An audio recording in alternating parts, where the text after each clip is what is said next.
Hi, everybody watching. Nobody's watching me live yet, but you will be coming in soon. Just doing some makeup. I really have no agenda. I just feel like doing makeup. I haven't done, you know, regular makeup or hog. I all I've been doing is focusing on Hagatha lately. So anyway, I just got banned from TikTok, so I had my Hagatha makeup on. So I'm taking it off, and I'm gonna do divine or kitty kind of makeup. Hi, Jerry. How are you? How's it going? I'm removing my Hagatha makeup. I was doing Hagatha earlier on TikTok. Okay, and of course TikTok. How are you doing? I'm doing great, thank you. I have two Hagatha TikTok accounts, and I got banned on both of them today. Hi April, how are you? Hi Angela, how are you? How are you doing? I'm removing my hog makeup because I was on TikTok and I got kicked off, and it's like, wow, I don't know. I wasn't saying anything. I mean, I was, but in my own way. But I don't know. You know what? I think TikTok heavily uses AI because I don't know how they know what I'm saying. Hoggith is my favorite lesbian feminist. Awesome. How are you? I've had 5 Twitter accounts. They're not as free speech as everyone thinks. You know what, Nicole? I don't, for some reason, I don't have. Hi, Sherry. Hi, Miss Robinson. I have no problems on X, Twitter. I don't know why, but I mean, do you know that there's like full on like hardcore porn on TikTok? Not TikTok. Hi, Michelle. How are you, dear? Um, Not TikTok. On X or Twitter. Um, there's full on like hardcore porn. Watch. Go into the search board. Search the search bar and type in anything like BBC. You know, you know what I'm saying. You know what words to say. Put that in the search bar of Twitter, and everything will come up. Everything. Oh crap! I'm using the wiring account. What are you What are you talking about? The Ring account? Hi, Kimberly. How are you? Sherry says I don't even have the app on my phone. And this the reality is TikTok. I can make some good money on TikTok. Hi, Kristen. I do. I mean, people just because they still the wrong account. Oh, I'm sorry, Michelle Obama. Do you still have that, Michelle? Do you still do that? Um, so I'm removing my Hagatha makeup, and then I'm gonna do you know prettier makeup. I'm gonna do. If you guys don't know who Divine is drag queen from the 70s, 80s. Loved Divine.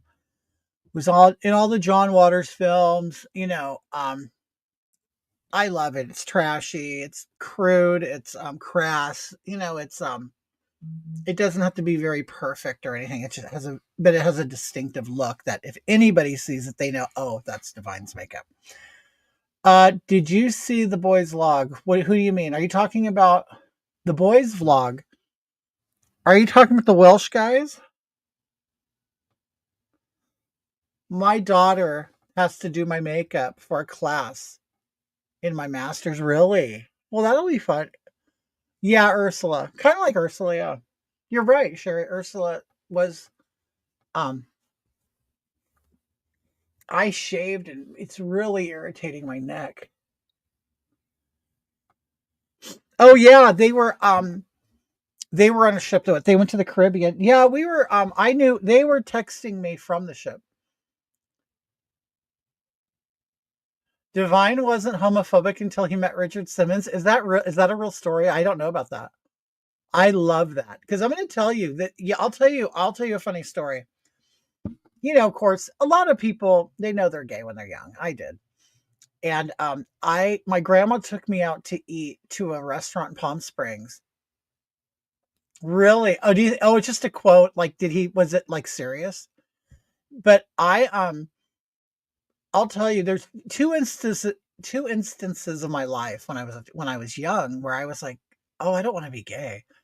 I encountered a family friend's uncle who was extremely flamboyant and very sexual and very flirtatious and liked younger guys. And he grossed me out. Like he really grossed me out. And then there was another one, a waiter in Palm Springs when I was a kid. We were at Denny's and he comes up to the table. He has a beard and everything. From a distance, he looked like a typical man. But he comes up to the table. He's wearing these huge black eyelashes and they were fake and was extremely flamboyant too. And, had this sort of sexual nature to him. And I just went, oh my God, am I going to be like that when I grow up? Well, I guess I am.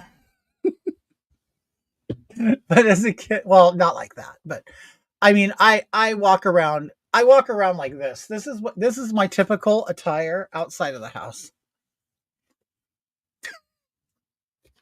And a pair of shorts to match. Well, here, I'll show you. Look. Typical Billy attire right here. That's my typical uniform with a black like wife beater tank top on. So yeah, I don't look like a big homo when I'm, out in the streets, but yeah, when I saw those guys, I went, oh God, am I going to turn into that? Well, I guess I am, but I turn it off and on, and I know when it's appropriate. Biggest ship I ever seen, really. I don't know what ship they were on. Oh man. But anyway, I got kicked off of TikTok off two different accounts. A normal homo. That's right, Jerry. I'm a normal homo. I know how to be appropriate and I know how to behave in different communities. And the funny thing is, it's like what black people call it code switching, or anybody who's not white for some reason has a name for it, code switching. No, you just know how to act around people to get the best, outcome possible. I've always been that way. I'm just like, okay, I kind of read the room and I'm like, okay, so I know what's acceptable, what's not. And I don't do it for anybody else but myself. I want the best income. I want the best outcome, I should say, as possible. I don't sit here and subdue my personality. Oh, Ashley, you like it? No, it's going to be part of my makeup look. I don't, I guess, police the way I act or speak in front of people. For them, I do it for me. You know what I'm saying? It's like, why would, like, I don't know. I just want to get through life. I think I got to shave right here. Hold on.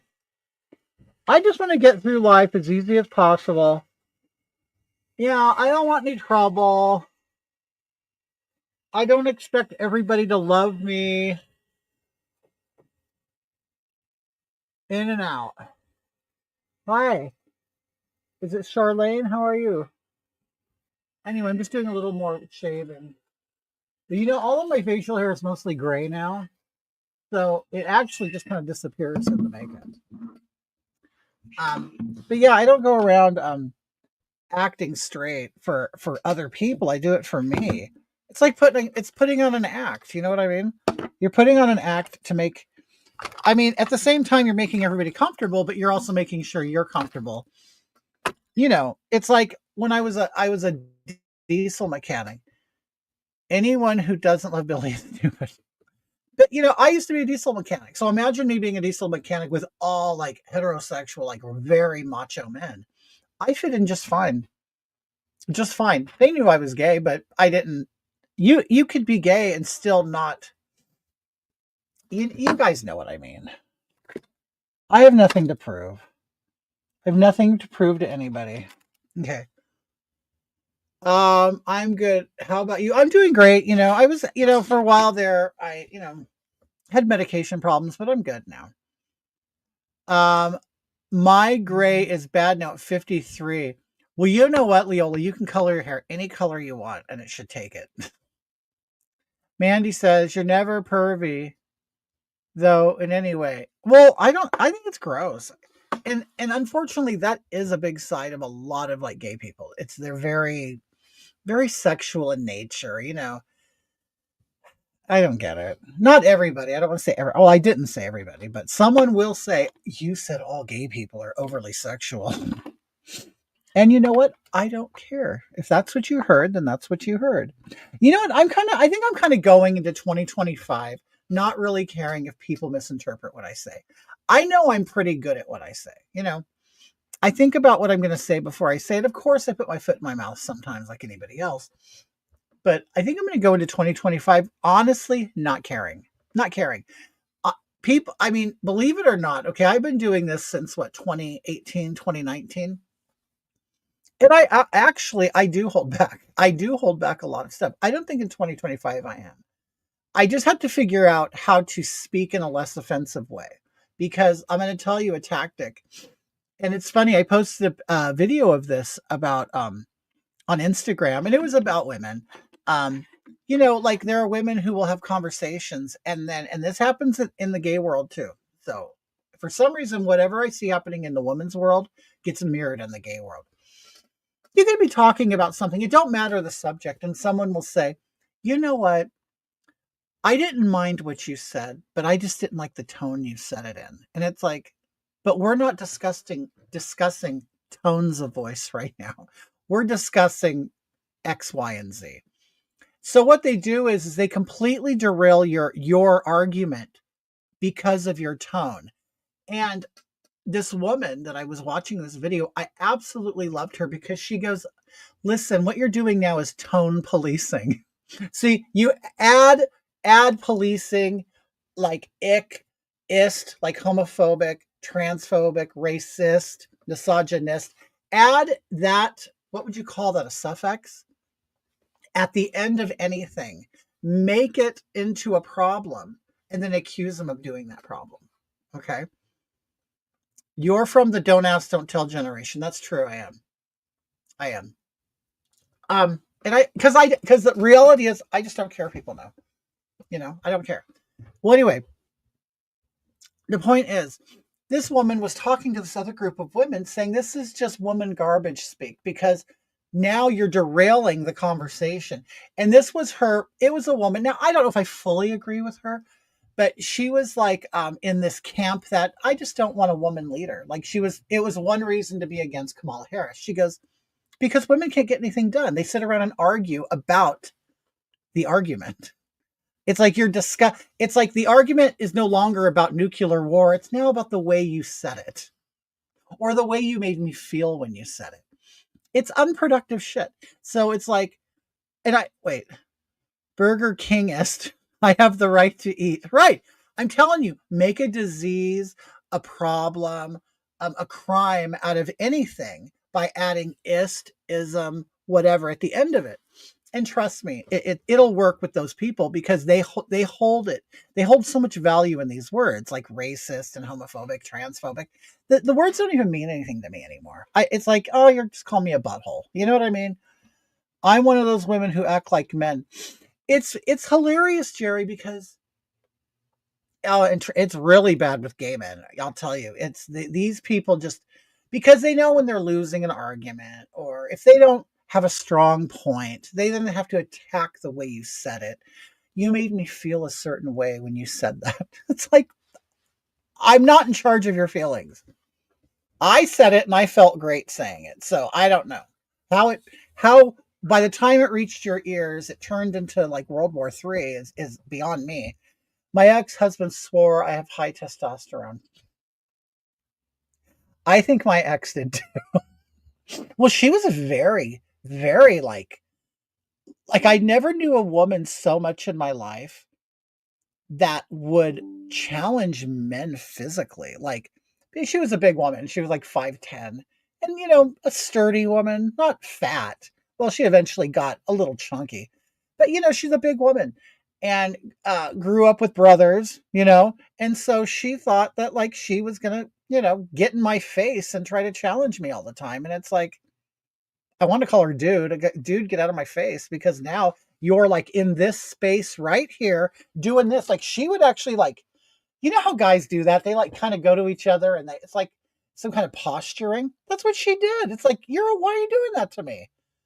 It's like you're all of us, like you're challenging me like a man and I'm not supposed to like, it's like you get the flight or flight, thing that hits you. Hi, Tara. Hi, Lizzie. How are you? Sherry says, I don't want a woman president. Just because some people in America respects women doesn't mean other countries. Right. And see, that's the thing. A lot of people got to think about that. You're like, you're just one player on the world stage of leaders. It's like, come on, you're going against these misogynistic men and these cultures that don't respect women.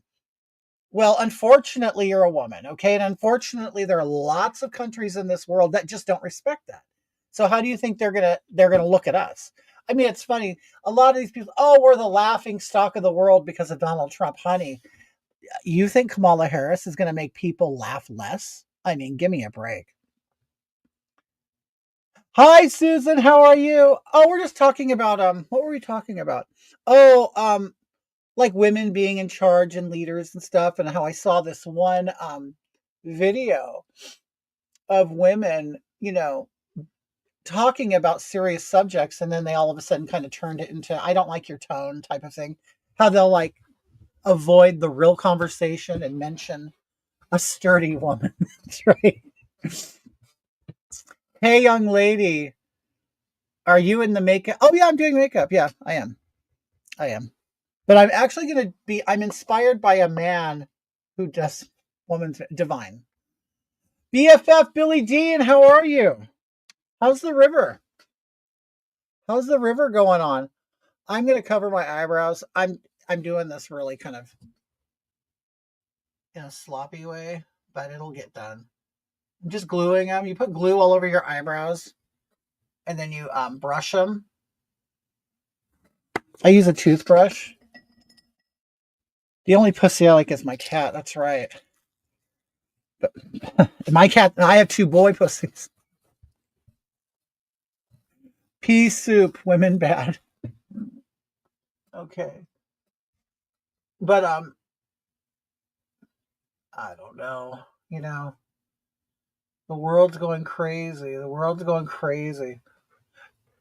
You know what I'm going to start telling people, and this is really the truth. I mean, they don't want to hear it. But if you don't, I mean, it really, okay, if this is not your, I guess I want to say season for politics, you know what I mean? If you don't like who's in charge, I can guarantee you this. You could turn off your television and never turn on the news. Don't go on the internet. Avoid certain like sites. And I'm telling you, your life is not going to change whatsoever. Prices will go up and down, I'm sure. But I just, this dramatic mindset that people have are just, my God. I glue my eyebrows to arch them up and never block them down anymore. Oh, you mean you don't completely, you won't like, okay, I have no more eyebrows over here anymore, but when I was younger, I used to have very like thick arched eyebrows. And for some reason, the tail end has gone away. So I typically can do, good feminine eyebrows just with this, but what I'm doing today is Divine, and Divine has extremely arched eyebrows, so I'm covering these up. You know what, Sherry? I'm going to be honest with you. I did too. Like, I really didn't pay attention. The only time I remember Bill Clinton was a big deal when I was young, and everybody thought he was the shit. I didn't pay much attention. I mean, I paid attention to the whole Monica Lewinsky thing, but I was on drugs. You know what I mean? By the time I was cleaned up and I was an adult, honestly, Obama was running. And I voted for him. I voted twice for him. I know, the racist that I am. But,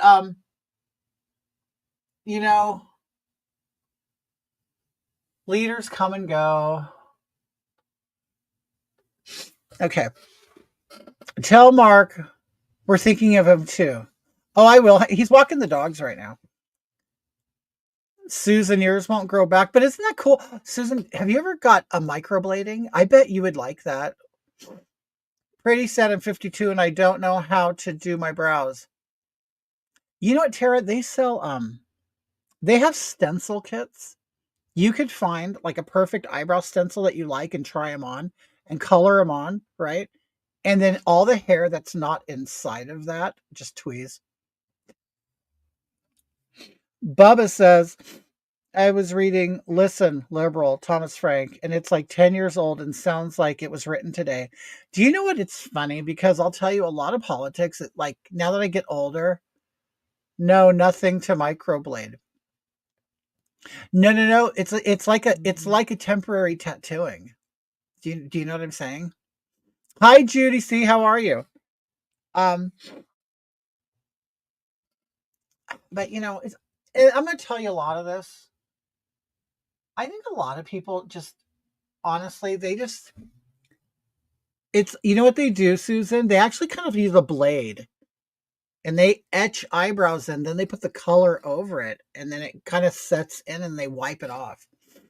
And you being blonde, you could use like really light colored ones, and then if you want them darker, you could pencil them in. My Lib Dem friends are losing their minds. You know what? And I'm going to be honest with I think a lot of it's just dramatics. I really do, because how can like how can you have that much passion for something that you're kind of really, you know, I don't know. I think a lot of boredom is involved. I don't know what it is. I don't know what it is. I mean, they clearly know that the media has been manipulating them. They have to know it by now. They have to. I mean, with the huge loss of Hillary Clinton, when they were told, "Oh, Hillary's going to get it," the media is telling them it. So of course they sit at home watching their mainstream media that's been filtered and sanitized and approved of, and so they that's what they watch.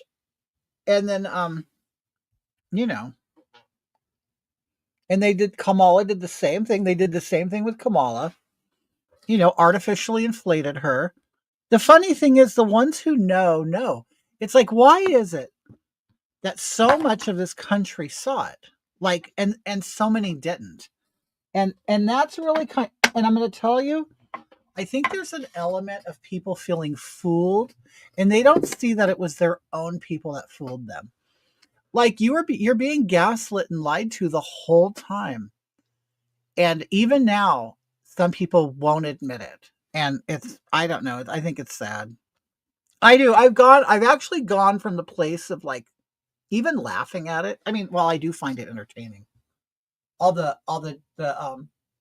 people who are just imploding. I mean, it's like, didn't we kind of do this already? I mean, it's funny because every single person that's outraged and pissed off and, oh, I'm losing my rights. I'm losing this and that. You do realize we went through this before, didn't we? I mean, we went through this 4 years ago. And you're still alive. Like, you didn't get into a camp. You weren't, extinguished. You weren't thrown in a gas chamber. There were no re-education camps. I mean, I was promised re-education camps. I didn't get it because I was thinking, how fun, free rent, and I'll be around a bunch of gay men. My God, don't promise me, don't threaten me with a good time. Okay, I'm still waiting for it, but it never fell through. Maybe paying so. Oh, Judas, I see, and that's the thing. This is what it's been a week since Doomsday, right? Got to go finish your. Oh yeah, Susan. Yeah, while you have the chance, right, to do your ride. I bet it's beautiful up there right now. I want to come up, but right, that's the $1 million question. Why can't we see what? Why can't they see what I see and how? You know what? I'll tell you. I used to be one of them. Okay, I did. I used to be one of them, and I mean, I don't want to say this is how everybody, because I do have friends on that side. I do. And I wish, I wish? I wish my friends on that side would say to me, Hagatha, Billy, Kitty, how do you cope? How did you go from being a loudmouth crybaby who saw something wrong with everything to now, not having an issue with it? Nobody wants to know how you do it. Sorry, you just get us. I saw one where a woman was going to get a Glock. Oh, I saw it. An unalive white man. I saw that. You don't want to know what you want to know what Hagatha's new. Believing the whole tracking of pregnancies is ludicrous. They can't even track felons adequately. What they think? You think you're going to track pregnancies? Like, do people even think about it? Like, and I don't even care. And this is the thing. I don't even care if JD Vance or anybody made you think that. I don't know what he said, but there are people say, "Oh, JD Vance said this and that." Did you see the whole comment? Did you hear the question asked prior to it? Was there sarcasm? I mean, they do realize that there's a lot of sarcasm in the Trump administration. I mean, I think there's something good about it and negative about it as well, because there are just people who don't get it. Like, I don't know. It's so funny because the people that I know on the left, there's a lot of smart people, very witty and creative people, people that they know what playing around is like, because in the drag world there's this thing called reading, right? You're basically insulting people, but you don't mean it, right? But everything they're saying is true. Okay. So they want to act like, oh no, we're all about love. No, you're not, because you tear each other apart whenever it's convenient, or whenever the occasion rises. And it's like, trust me, the gays and left-leaning people, they are really good at it. But for some reason they don't like it when it comes from from conservatives or Republicans or anything. Another thing I want to say, a lot of people use the word conservative and Republican, or they throw it around a lot. I don't think they realize. Now, this is, in my neck of the woods and the people that I know anyway, they aren't Republicans or conservatives. And a lot of people, they're very confused that Trump won the popular vote and abortion is winning in states, in Trump leaning states. And it's like, why is it so hard to understand that just because you voted for Trump doesn't necessarily mean you're a conservative Republican?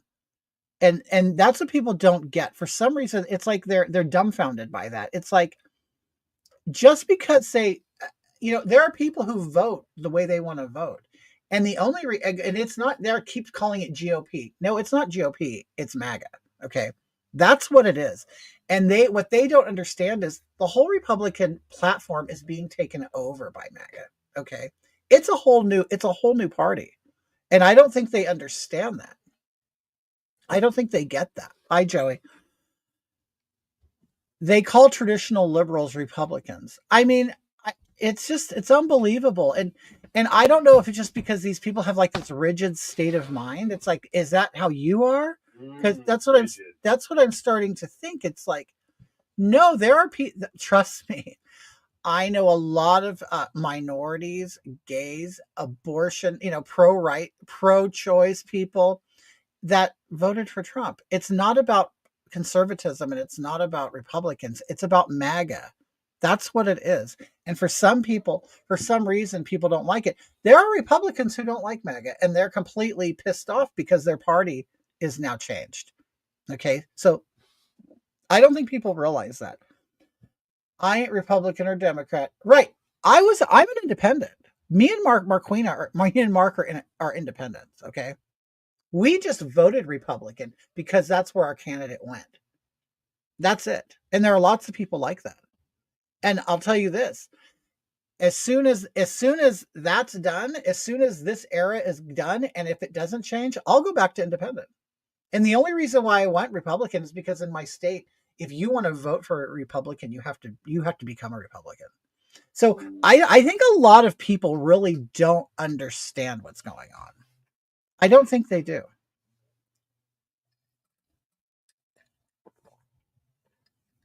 You remember they send you a letter saying that you remind them of a refrigerator? Yes, Joey Gomez. It was from Carol Burnett. How do you remember that? So, I want to know who it was. Somebody said that Carol Burnett wrote them a letter saying that they saw me and that I look like a refrigerator. I remember the time. I loved it and it was hilarious.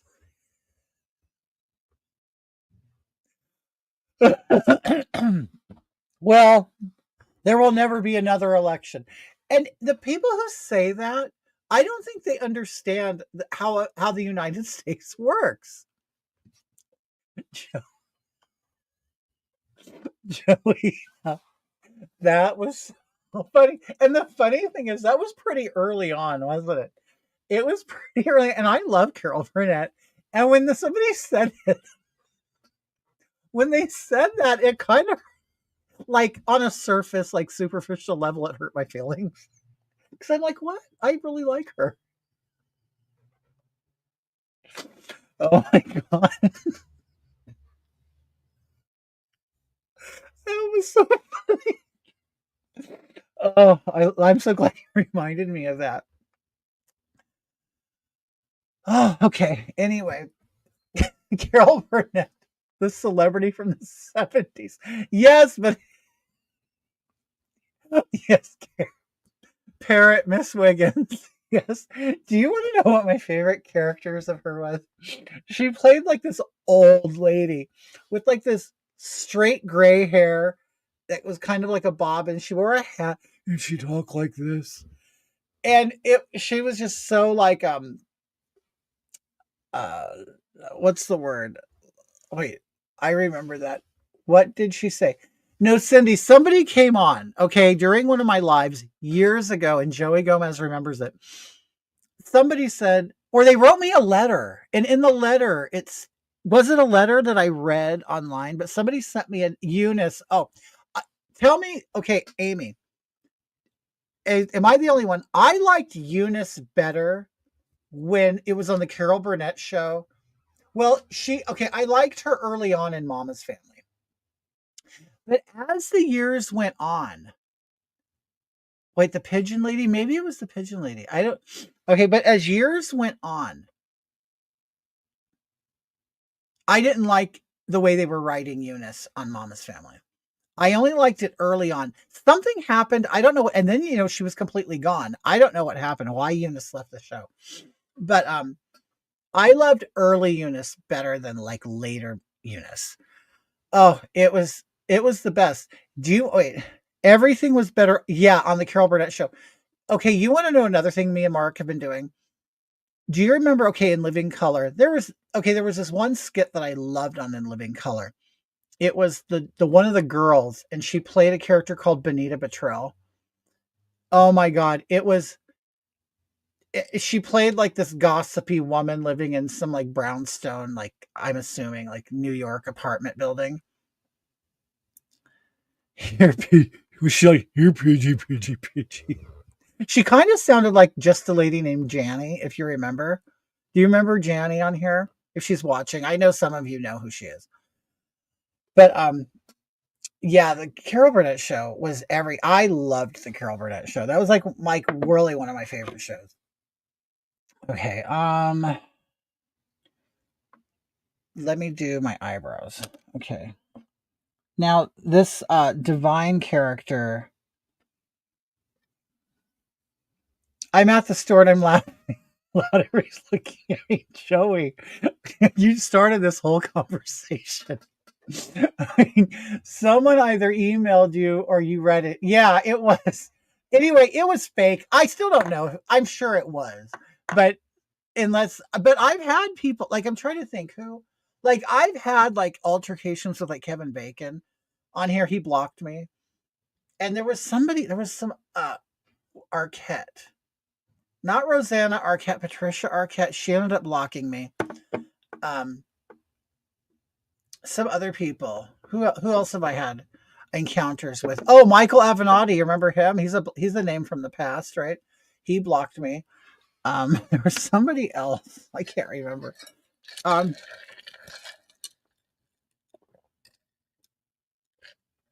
Cindy, it was some letter somebody sent me telling me they liked me or whatever. And they said that Carol Burnett was a friend of theirs. And they showed Carol Burnett my video or picture of me. And they said, someone wrote you a letter and then sent a gift. And they said, yeah, I know, Amy, Kevin Bacon. Like, he even talked about me, like a video of me. But anyway, I'm like, it's weird. The internet has really brought it. Hi, Adam. How are you? How was your trip? You guys, Adam and Dale, they went on a fabulous Caribbean cruise. Kind of a long one. Adam, would you suggest going on a long cruise like that? Maybe it was Patricia Arquette. It wasn't Rosanna. It was Patricia, but it wasn't, yeah, not the more famous one, Rosanna. But I mean, um, how was your trip? You guys, Adam and Dale, I believe it was your anniversary, right?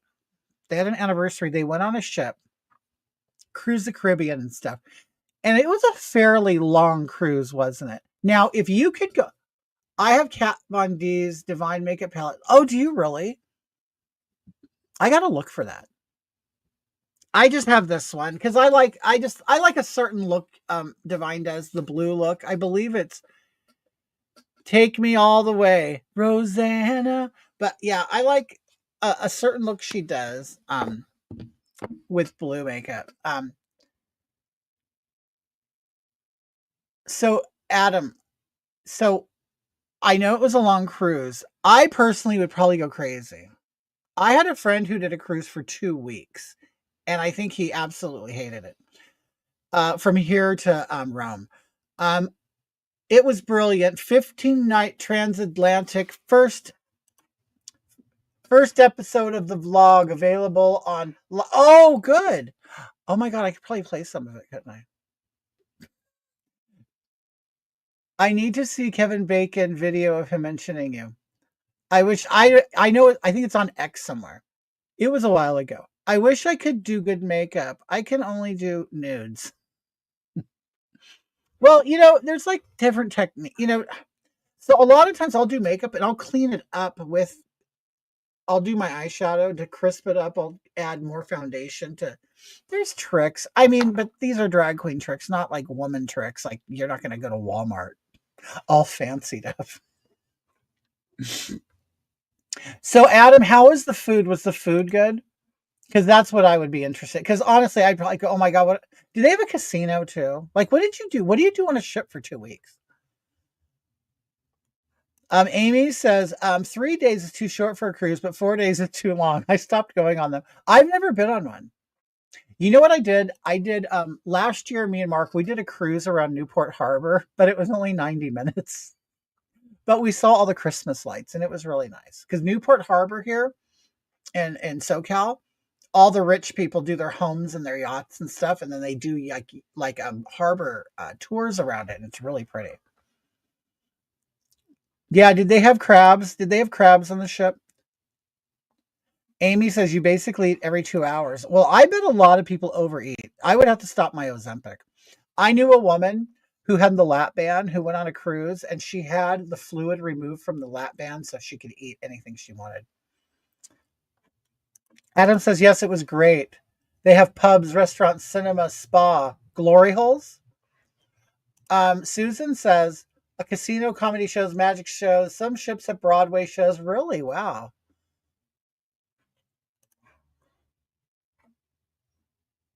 Um, is it Arvia? Is the largest cruise ship in the British market? Wow. Was it being overrun by Pakistanis?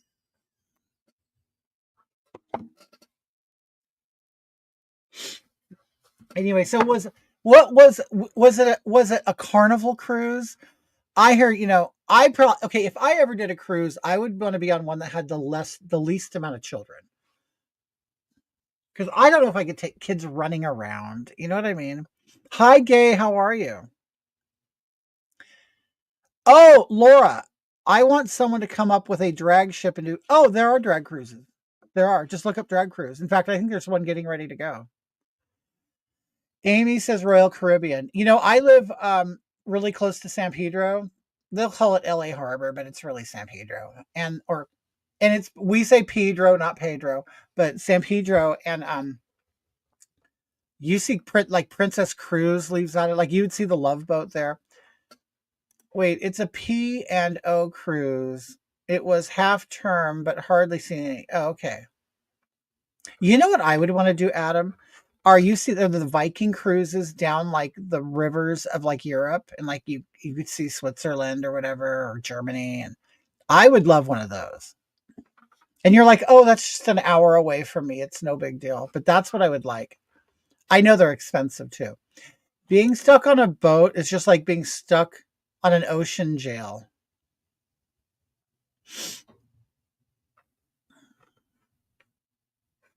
Oh, yeah, you have the flu. Are you sure you're not dying of COVID? Susan says they have a river cruise in Egypt. Oh, wow. Nicholas says, I want to do an ocean liner cruise if they recreated it. Oh, wouldn't that be great? Oh, love you, gay. Um, wouldn't it be great, like to recreate the whole Titanic experience? Imagine that would be a hit. I guarantee it would be a hit. Recreate the whole Titanic's I mean, not of course go down, but I mean, the look of it, the music of the time, the clothing, everything. That would be awesome. I guarantee people would like it. Laura says, my friend loves cruises and was on one for 30 days and said, no way would I do that. It would be very hard. I know it's hard to believe that you'd feel claustrophobic on such a big boat, but I don't know. I mean, it wouldn't freak me out going, oh, I'm on the water, but I don't know. I don't know. I just feel like I wouldn't. Well, except the sinking. That's right. I bet Adam would be the first one to grab a child and go, I have a child. I have a child. Get me on the life raft. P&O have written into all the contracts. No, really? No, no shit. Like they're saying, don't ever play Celine Dion because people would think about drowning, right? That would be funny. You're having like a really like elegant dinner and they start playing Celine Dion music.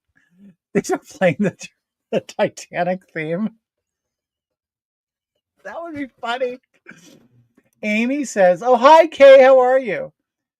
There's a new trend where people live. Oh, I saw that. It's cheaper than rent. Plus that you get fed. Okay, wait, let me draw on the outline of my eyebrows. Stop by to say hi. Hi Zen, how are you? Okay. Hold on, I gotta turn my phone on real quick. Okay, let me draw on an indication of eyebrows.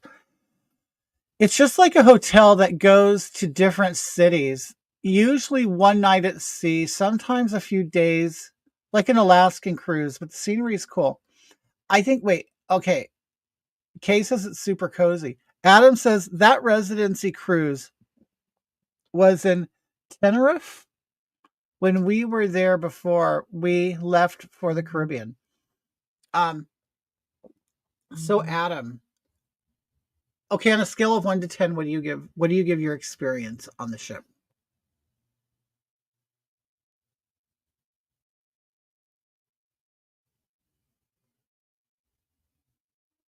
Now I'm doing some big brows because this is what Divine does. So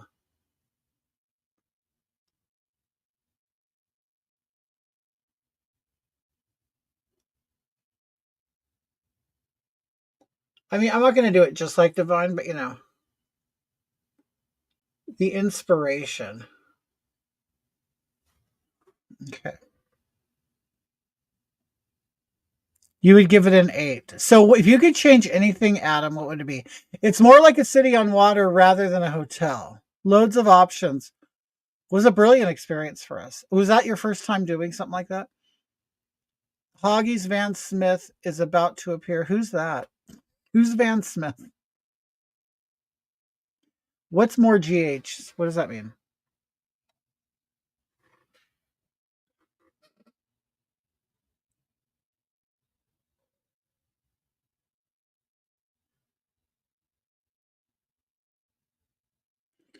Adam and Dale were on the ship and they were sending me a message going, "Oh, so who won the election?" They wanted to know everything.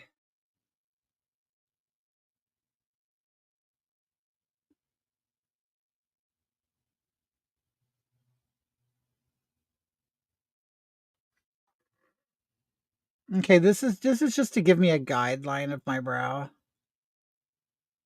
And okay, so like somebody mentioned, Divine is the person like who was the inspiration behind Ursula.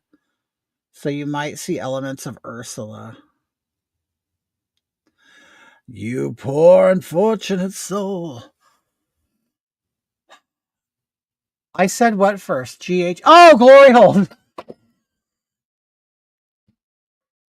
Oh, there were more. There were more glory. Oh. So surgery for what, Kristen? What, for your heart? I forgot. Oh, thanks, Belinda. Judicy says, I did a 7-day Royal Caribbean cruise and loved it. No, if there were more, it would be a 10. What was your favorite thing about the cruise? Adam, this is your chance to sell it. Okay. All right. So I wear Dermablend as my base flesh color. Um, it's a very thick makeup, like really thick. It's like a hard paste, but it really does the job. Um, and it takes a long time to wash it off, but it does a good job. And a lot of like performers, they have to do color correction. Like you could still see some of my beard right here. What a lot of guys will do is they'll put orange right there because this will look kind of bluish through the makeup. But I wear a thick enough makeup and my hair isn't so dark to where it will shine through. So I even have some stubble and it'll go right, it'll cover everything. Oh, Van Smith did all of Divine's makeup in the John. Oh, really? Judicy says, when the boat docks, you get the pools to yourself. Oh, because so many people leave. Oh, that makes sense. You get the boat to yourself. Okay, you guys subscribe to Adam and Life with Adam and Dale to find out. Honestly, probably all the food and that makes everything was catered for. You can do so much or as little as you want whilst being. Do they have like spa treatments, like places where you can get massages and facials and pedicures and stuff like that? Hi, Crystal. I'm great. How are you doing? Thanks for asking. Judicy says they have a library at every ship. Oh, Mark would be in the library. Mark is a big reader. He'll go to libraries just to buy their old books. Like he'll get letters or emails from what are those things called? Libraries. Those things are called libraries. And they'll do dollar sales. They'll have you go in there and you take a bag, you fill it up and only pay $1. So Mark frequents the library a lot. Wow, it looks like old Max Factor pancake makeup from the 80s. It works really good. But these are kind of like this, like pan sticks, but they're from a company called Mayron, which is more of a theatrical makeup line. They do, but the cost is outrageous. Oh, for the salon services. Yep, they sell art on board too. The captain opened a Bansky. Well, I don't know what that is. Susan says, yeah, they do auctions too. How funny. Like, I never imagined they do all of that on a ship. I knew about casinos and like 24-hour buffets and shows. And there are and somebody asked about drag cruises. Yeah, there are prominent drag queens that go on ocean ships and they do shows. In fact, it seems like I just saw one recently being advertised.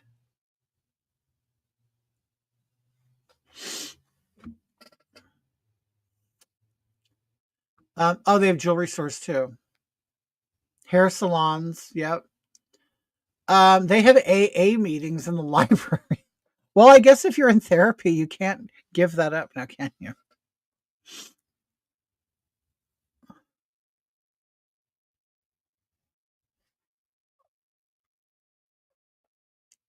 Look how this Dermablend really covers well.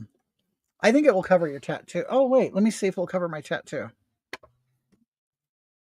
I've never tried it. Let's see. Ah, look at that. I just a couple dabs. Huh. I wish I could. I should keep it covered all the time. Um, I was told cruises from Miami are quite cheap. Might think of combining Universal Studios and a cruise in the future. You probably could, because I had a friend who went to Rome. He left Fort Lauderdale, I believe, and he went to Rome.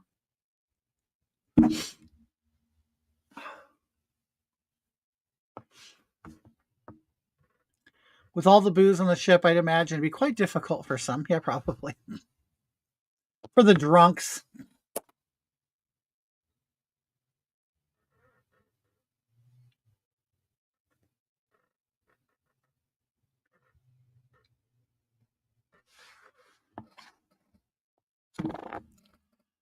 Disney Cruise Line.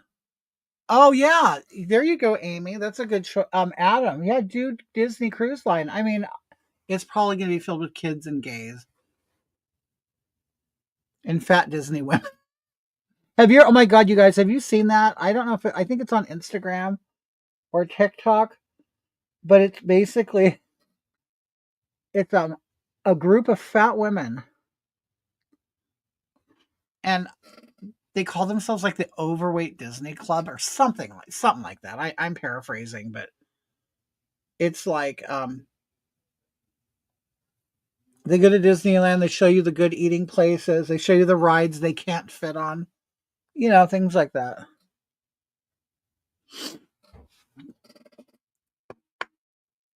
Disney cruises, I think, would get a bit OTT for me.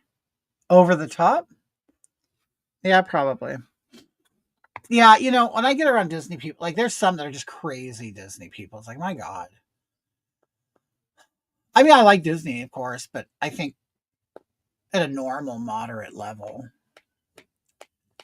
I can't decide between Scandinavia or Turkey, Greece, Italy for me. You know what? That would be a hard one for me too, because I would love to see all of it, but that would be hard.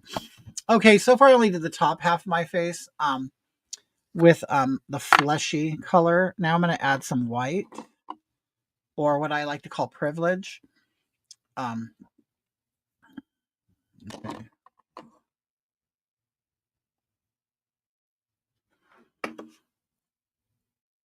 The rides you can fit on. Jerry, and the thing is, I don't even say it out of hate. I've done that. When I was like super fat, me and like one of my last partners, I don't know, friends or whatever, I don't know.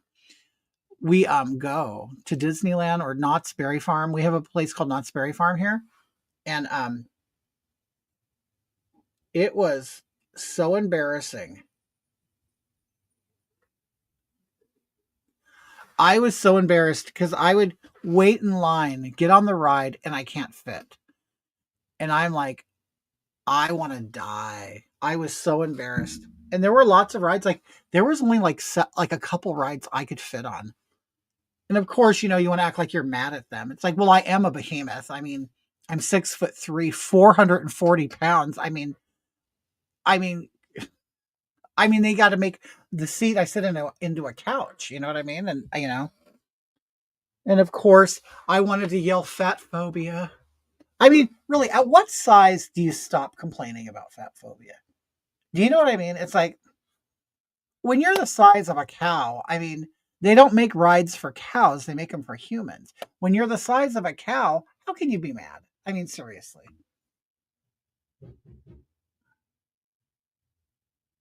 But see, I was that fat person. I knew I was a fat ass. I knew I was taking up space, and I knew I was in everybody's way. I wish more fat people would feel that way. Oh no, I'm gonna get blocked on Facebook now.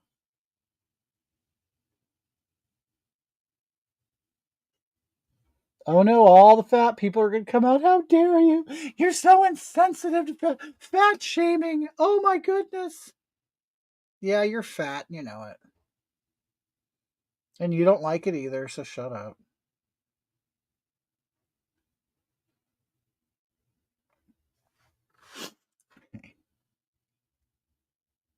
Just identify as skinny and you'll get on the rides, okay? It's all about how you identify. The way you identify can completely change reality. Do you know that? Oh, God. I'm telling you guys, Yeah, I really thought the world was getting better. I really did, and it's not. The world is not becoming a better place. It's weight privilege. Oh God, why is my nose is so itchy? Oh God, you guys.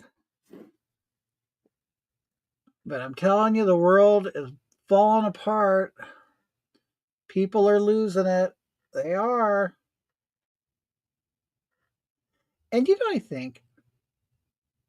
I think a lot of people are doing it for their community or their friends. Like, I think people pretend to care more than they really do. You know what I mean? Like they love like to believe like, bad things are going to happen to them because they just want to be a part of something because they're just bored. When they know they're just average peasants living their life and nobody even notices them. I think that's what it is. I think people want to be noticed. So they want to use their outrage as a way to get noticed.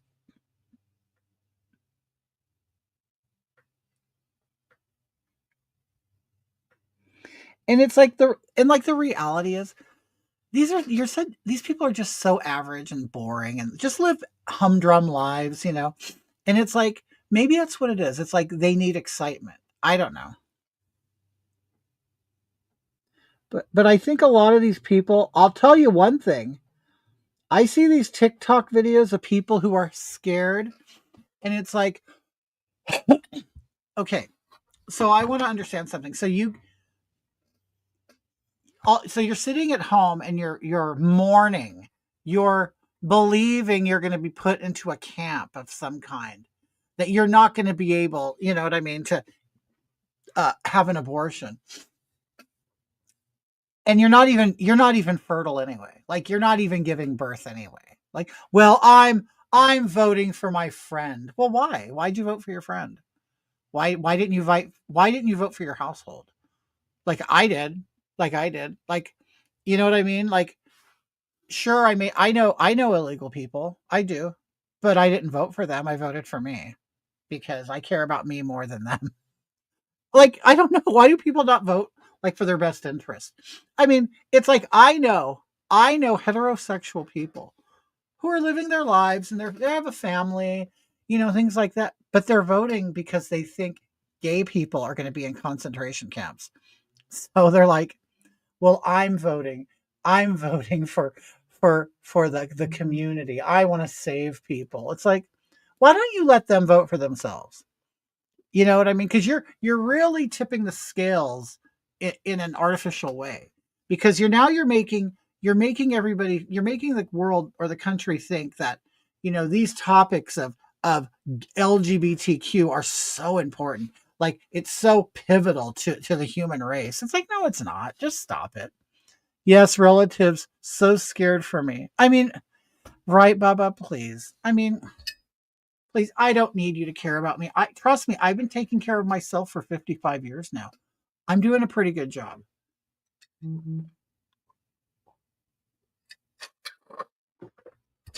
I mean, they're now coming down on Latinos for not voting for illegals. It's like, well, and what I said was, and this is true. Think about it. If you think Latinos are supposed to vote for illegals, what are you saying? Are you saying that Latinos are illegal? Like, why are you putting them in that camp? You know what I mean? Trust me. I live 90 something miles from the border. I've lived here my whole life. Okay. The majority of the people I have known have been Mexican. The people who hate illegals the most are Mexicans. Okay. And I understand in your white majority city, you don't see that. That's another thing I want to say. These people who live in these like lily white neighborhoods, that's not the country.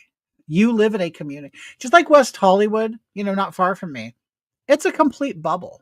Like it's a bubble, its own little universe with their own little thoughts and ideas and things like that.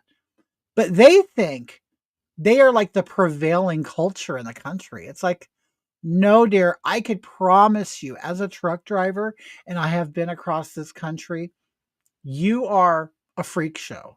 Okay. You are a few miles square block of its own culture. And I understand that it's a popular culture, but it's not the prevailing culture. Okay. But for some reason, people are very strange. They are.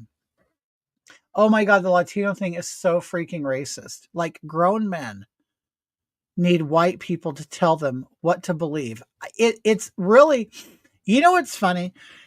People say that, the parties did a switch, during slavery, whatever their myth is. I honestly think it's happening now. There are people who are like, wait a minute.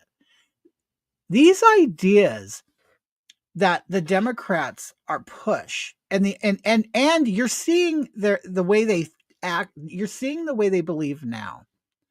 They really do believe that they own the votes from the Hispanics and the blacks. Like they really do think that they're owed that. And it's like, why do you think you're owed that? Like, I really want to know, like, why do you think like you own these people? And then the second that they don't do what you want them to do or what you think they should do, you turn on them. It's unbelievable. Like, I certainly have never heard Republicans say that we're owed the white vote. I've never heard that. And I've never heard them well, you know what? They do break it down. They'll break it down by race. Well, white men did this. And, and now they're including Hispanics. It's just unbelievable. And I mean, personally, like I'm not a party loyalist, but I don't think I could ever call myself a Democrat again.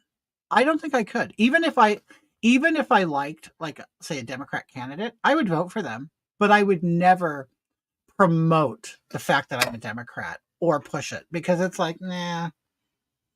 You know what? And this is what I never understood. We all know that they're the party of slavery. They are, okay? And the thing is, they'll say, well, the party's changed. They switched platforms. Okay. But why would you call yourself a Democrat then? When you know the evils that they have done?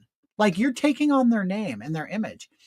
Imagine all of a sudden if the Nazi party decided to be all about peace and love. Would you really call yourself a Nazi? Like, you know what I mean? It's like, doesn't the name have a stain on it? Why doesn't the name Democrat have a stain on it? I don't, you know what I'm saying? None of it makes sense to me.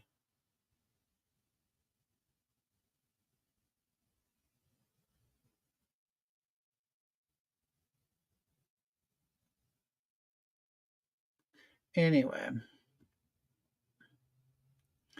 I have no regrets. No regrets at all. My relationship with my stepdaughter after 20 years ended when Trump won. Are you serious, Leola? I mean,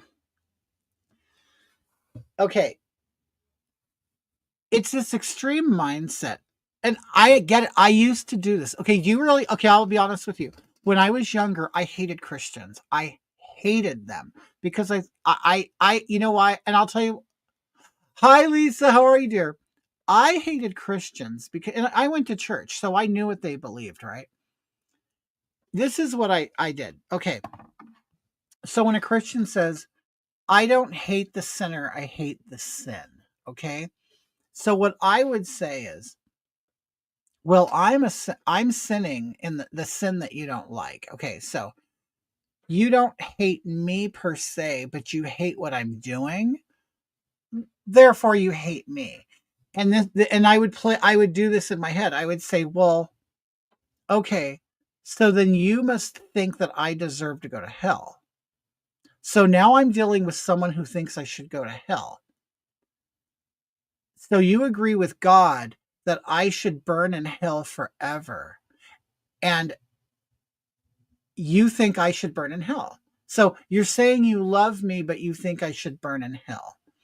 I would play these games in my head. That's what I would do. So I would convince myself that all of these people are bad and evil because this is what they believe. Well, you can do that with any system. You know what I'm saying? For instance, I kind of so messed up mind games, right? And so what I would do is, so this is what I do now. Okay. So if you live in the United States, and this is the same thing, okay? If you live in the United States, You pay taxes.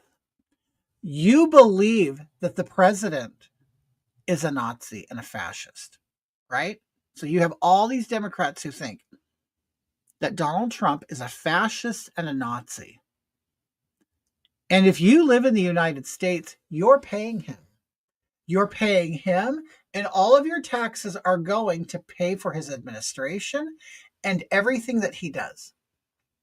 You are supporting him with money, okay? To do whatever he's going to do, to take away women's rights, okay? If that's what you believe, you also have to believe that you're paying for it because you live here, okay? So how does that set with you? Actually, if you believe that your leader is a fascist and a Nazi, well, so are you, because you are here supporting him, okay? Now, how are you going to get around that? You live under a Nazi and fascist leader and regime, and you're paying them money for it. Now, you can't say, well, my family's here and my job and my kids, and I can't. No, you can get away.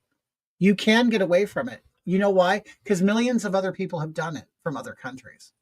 Okay. They have walked here with their children. Okay. So maybe it really isn't that serious to you. If you are still going to remain in the United States and you believe that he's a Nazi, so are you, because you're here. You're under his rule, right? You live here, you're paying the money. You're supporting him by staying. And that is an argument, and there's truth to it. She defriended me on Facebook and blocked me from calling. You know, Leola, it's immaturity. It really is. I think it all boils down to immaturity and privilege. We are all contributing, right? I mean, come on. At some point, you cannot remove yourself from it. Just like what? We can't remove ourselves from colonization, right? If you live in the United States, especially if you're a white person, you're a colonizer, and that's it. In fact, if you're white, you're a racist. That's an accepted thought. But if you're an American and you live here and you're paying taxes into the system, you are paying the wages and you're paying for the bombs that the Nazis and the fascists are dropping on people. I mean, how do you get around it, really?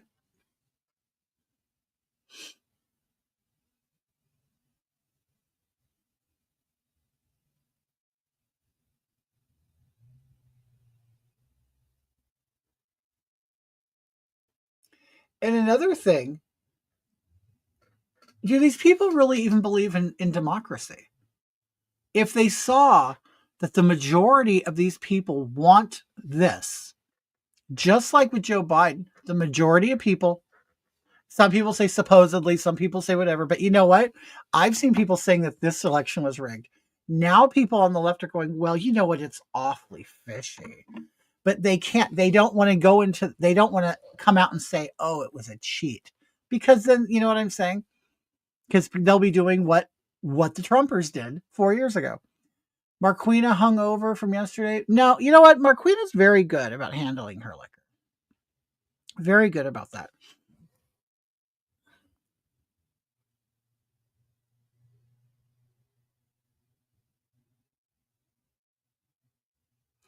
Oh, because it was Veterans Day, huh? No, she no, it doesn't really get drunk.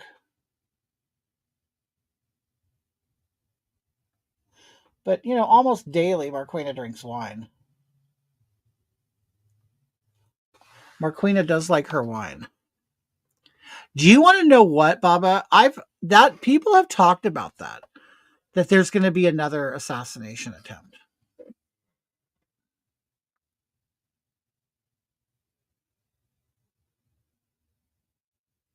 I mean, it wouldn't surprise me, honestly.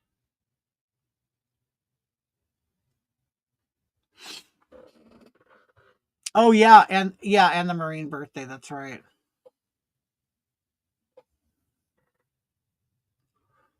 We didn't really do anything. We went shopping. We went grocery shopping. And that's why it was so crowded. I totally forgot it was Veterans Day and the beginning of the month, so everybody had their food stamps. So it was pretty packed at the store. You know what? We've been getting some really good deals on meat. Albertsons, I posted this, I think, on social media, Instagram. They had a deal at Albertsons and Vaughn's where you have to buy 10 pounds of meat, but it was 290 something a pound, which is outrageous. Stay at home, moms. It's okay. Oh yeah, Bubba, they've completely forgot. Could you imagine if there was an attempt on Kamala Harris? It would never go away, ever.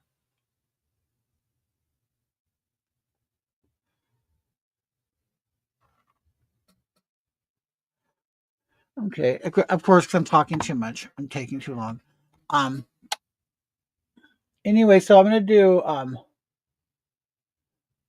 like it's like a classic divine look, but it's all blues. I don't know why I like it. You know why I like using blues? Because nobody else does. That's why.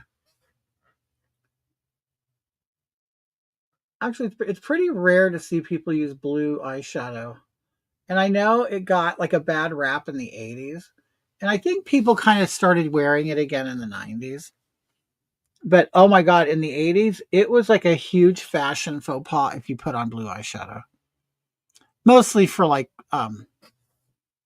career women, I guess, but I don't know. But I remember, oh my God.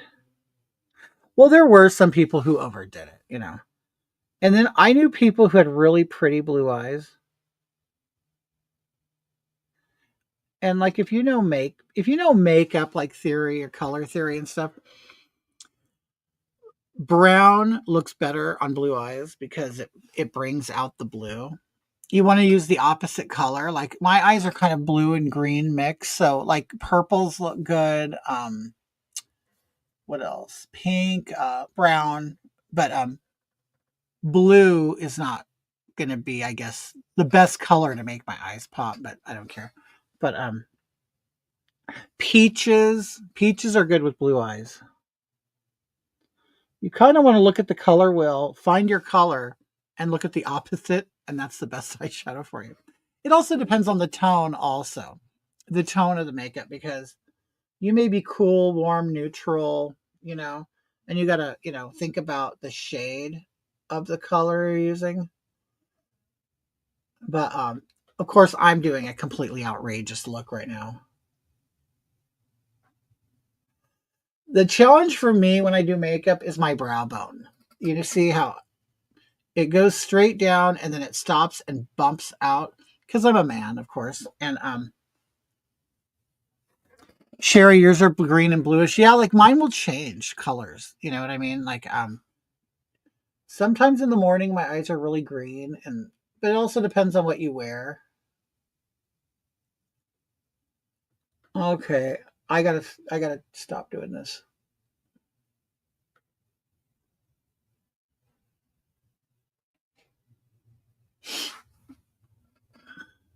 I need cool tone shadows. Yeah, me too. Um,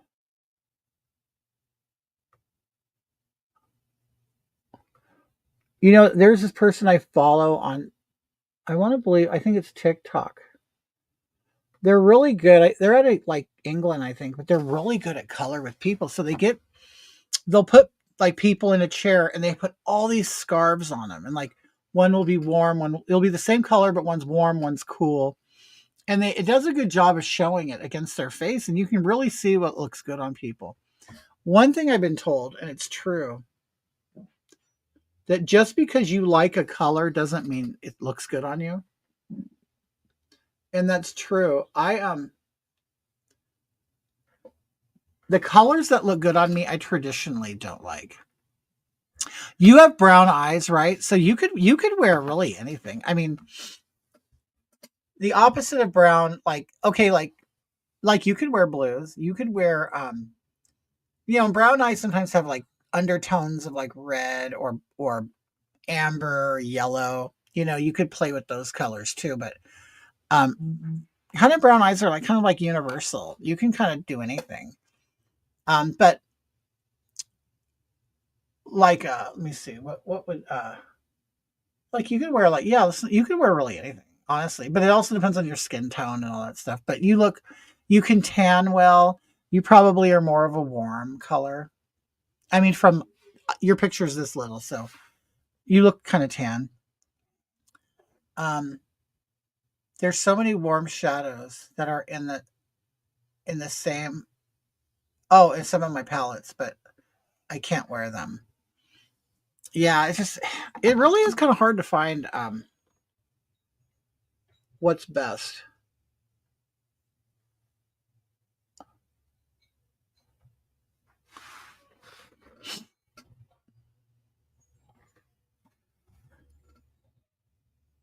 And I'm not even like the best at this. Like I'm not. Like I'll see guys doing their makeup and I'm just complete. You have very pale skin tone. Usually pale implies cool, but there are pale people that are warm. It depends like what, if you're Arctic, if your DNA comes from like Northern Europe, chances are you're cool. If it's more toward the equator, chances are it's more brown. It's more, neutral or warm. Cool skin tone, I guess. Yes. Like you wear jewel colors. Like I'll tell you the colors that look best on me. I don't necessarily like Easter egg colors look good on me. Leola, I know I love black clothes too, but now when I'm older now, black really shows up my flaws. Like it really makes me pinky and stuff. When I was a teenager, like I wanted the goth stuff, I wore like pale, I wore like lighter like foundations and stuff to cut the pink out. Like you can see I'm pink, but then I would wear like a really light one, and then I'm like, and that looks better with black. But if you're pinky and freckled, and I just now when I wear black, I don't really care for it. I look good like in lavender, in teal, things like that. But they're not my favorite colors. One time I wore a pink polo shirt at a truck stop when I was a trucker, and these guys were laughing. I had just gotten out of a shower because truck stops have showers, and these guys were totally laughing at me. And one of them came. They were drunk or something. I was at Taco Bell at a truck stop. This dude came up to me and he goes, "I hope you don't mind us saying, but you look like a big penis." It was funny, but I swear to God, for years I didn't wear pink because I looked the color pink that I was because I just got out of a hot shower was exactly the color of my shirt, and it looked. I just like I couldn't get mad. It was funny, but okay. So now I'm gonna use that same white, like in the center here, just to create some dimension. Hi, Vicky. How are you?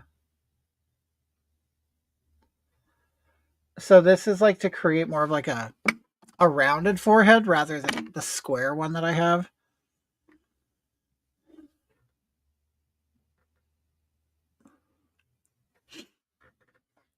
It kind of gives you a focal point. You want to make it like kind of like light is hitting you.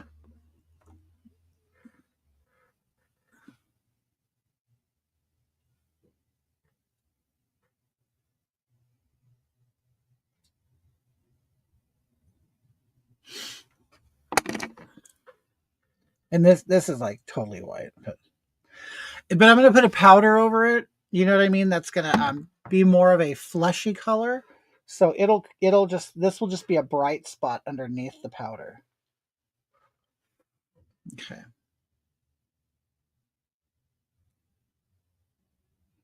So far I put no powder on my face. It's all just been like liquids and creams. I'll then go put powder over it and it will like set it.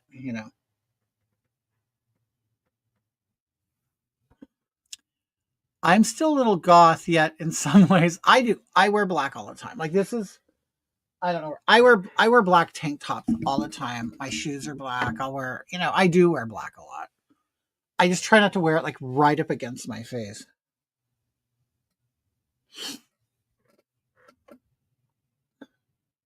Okay, and then I have I'm such a slob. I I don't know where it is, but I need it. But it's a contour. Okay, this I will use this in a pinch, but I don't really like it as much as this other one. But this is what I use as a contour color, and if you look, it's gray. It's taupe, which is like a gray brown, which is really okay. If you see these shadows right here, this is like your natural shadows are really should be your contour color because your skin, gives off certain shadows and stuff in the light, and you kind of want that. Again, it's just a theory, but that's kind of what you want to use as a contour color. Because imagine if I put on like some sort of warm brown streaks on me. You know what I mean? It just wouldn't go with my skin tone. So I know that, there's lots of makeup out there and people are like, oh, they just kind of put anything on their face. And it's like, you kind of got to really think about it because it's not always going to work on you. And I've seen women like in the store, see, they'll do their makeup at home under their perfect lighting. And then they go to the store and you're like, why do you have brown stripes on your face? You shouldn't see it. But and unfortunately, I see a lot of women really follow drag queens and they get a lot of like, okay, here it is. This is the different one. This is the other contour. You see that color? Okay. And I'll just dot it around and then blend it in before I put the powder on. I wear a lot of black, like black clothing. Do you have good skin? Like, I mean, I love black. I do. I think it's harsh on me now. I need more of a softer color. Navy blue. I like really dark navy blue. I like that over black now, just because, the black is really harsh. Okay, so I'm going to try this. This is sort of like a lighter version of this. This is pretty heavy and pasty, and this is kind of more liquidy. So I like to, okay, put it in here, and it will kind of narrow my forehead.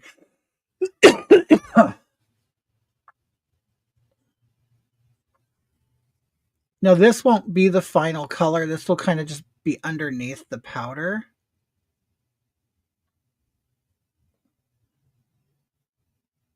Now, this isn't really required for this divine look, but I kind of take the divine look and sort of mix it with more of a feminine look. I tried to, because divine wasn't, complete drag. Like, you know what I mean? But I kind of want to be a prettier version.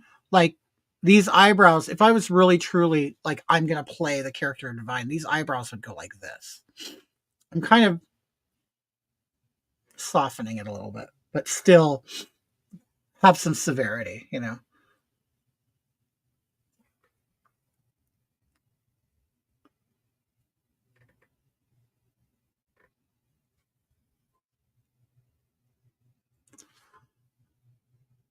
Greg, what in the actual F? Is that what you're saying? So what do you want? What do you want to know, dear?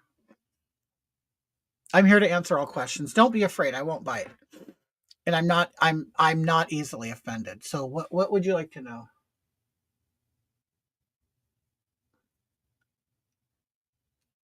Okay.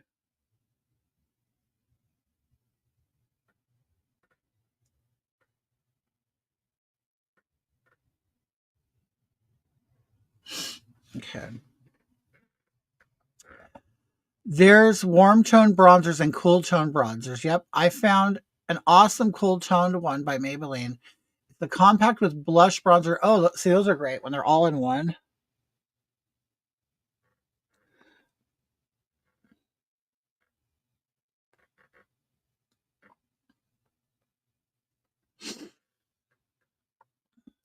Divine would shave his head for more room. Yep, for eyebrows. Yep, you're right. I mean, at some point, you really have to commit to these looks. If they're your character, I'd like it look like a orangish stripes. Yep.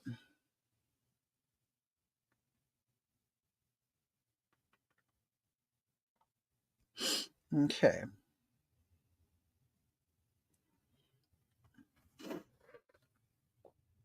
Okay, so on top of this, I'm gonna do now I'm gonna put on wait, let me increase my white more.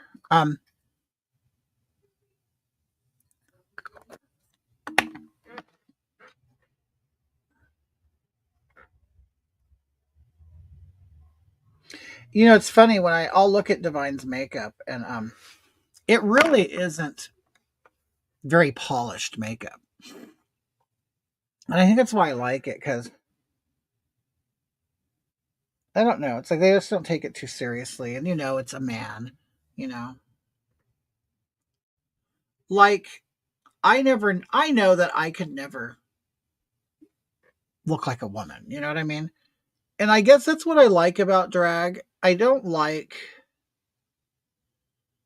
tell you, I don't like new drag. I don't like but then again, I'm a product of my time, you know. And you know, I'll tell you in 20 years someone's going to come along and say I don't like the drag of today, but they like the drag of now. You know what I mean? That's just life. And but there are a lot of people who do not like. They don't like the drag of today. There are performers who don't like the drag of today, the new drag. Because what's happening is there's a transing of drag going on. And I I have a prediction that in the future all drag queens will be trans gender people. Because I believe that there will come a time where men doing it will be considered offensive. I already see it happening. There's already drag shows that are strictly trans.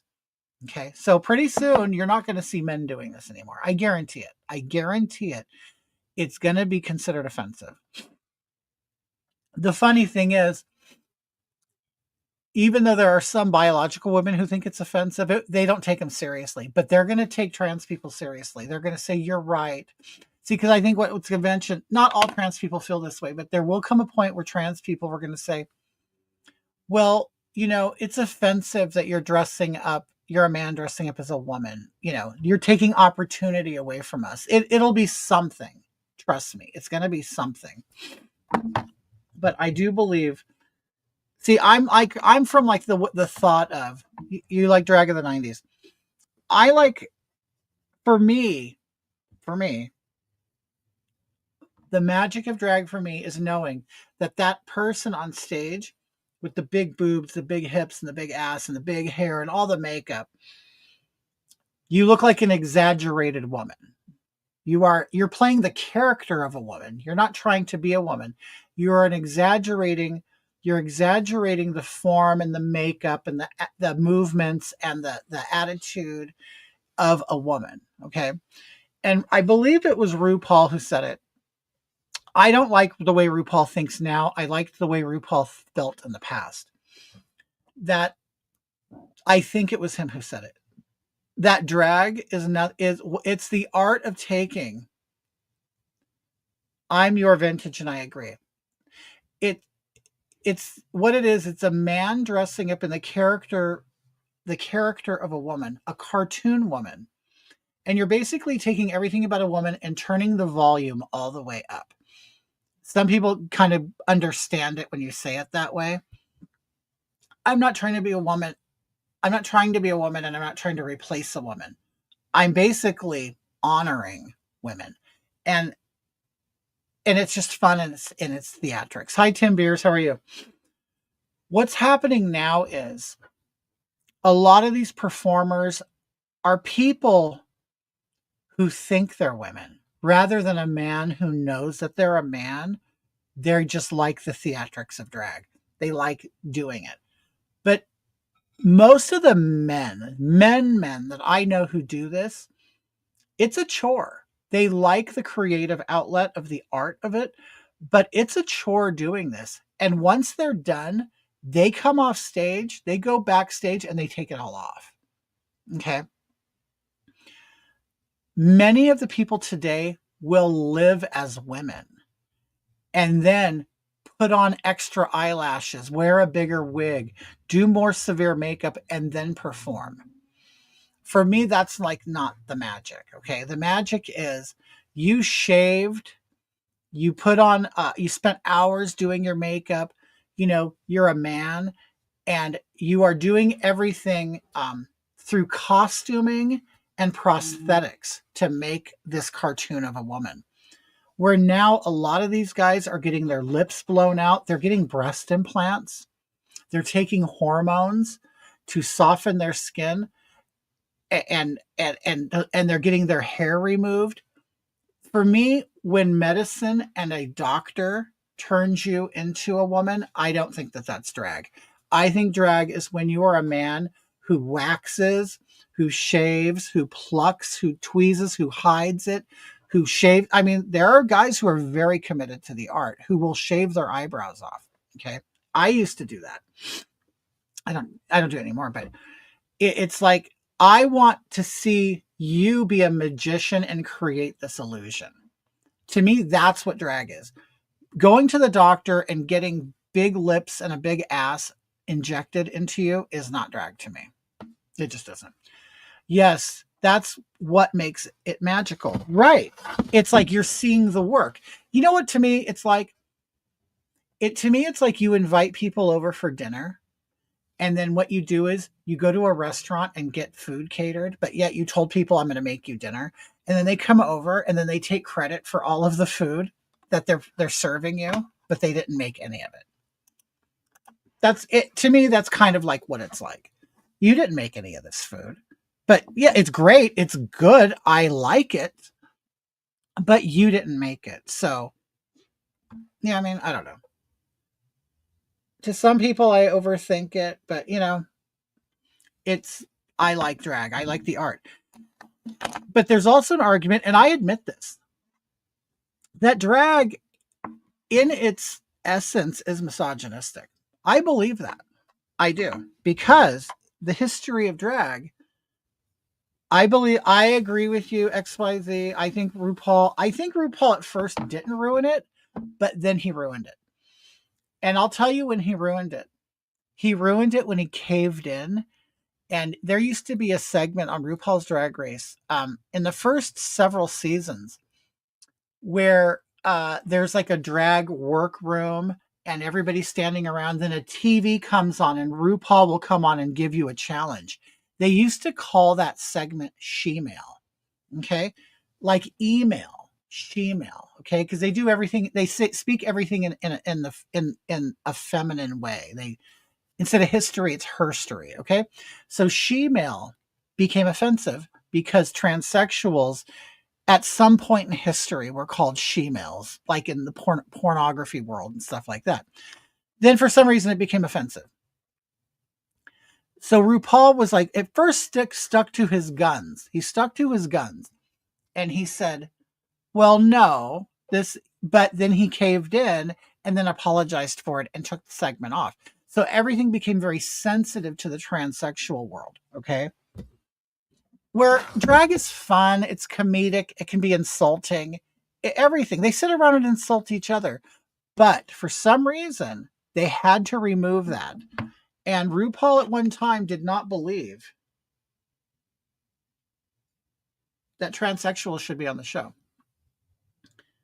Because he comes from the era and the time where they were called transsexuals. And now that's going, you never hear that word anymore. Now it's transgender because they're playing with the language. But no, it's I don't know. But anyway, but back to what I was saying, I'll admit this. I believe that drag was formed out of misogyny. I mean, all you have to do is look at the history. And I'm not saying it's good or bad. I'm just saying it's a reality. Hi, Divine Waters fan. I think it's a reality. because it was like Shakespeare. It was in the 1700s when there was like live stage acts. Women were forbidden to perform. So to create, so you could have women on stage, men had to dress like them. So men dressed like women. This is back in like the 1500s. Okay. Well, that has been carried on through, even though women were able to perform, men still did it. Okay. But it was created because women couldn't do it. They weren't allowed to. Okay. So gay men have carried on this tradition of misogyny. And I don't, is it innocent? Sure it is. But if everybody wants to go and look at the origin of things and blame people, for stuff and oppressing people, well, drag is a part of that. It is. And I'll admit it, and I'm still going to do it because I don't care.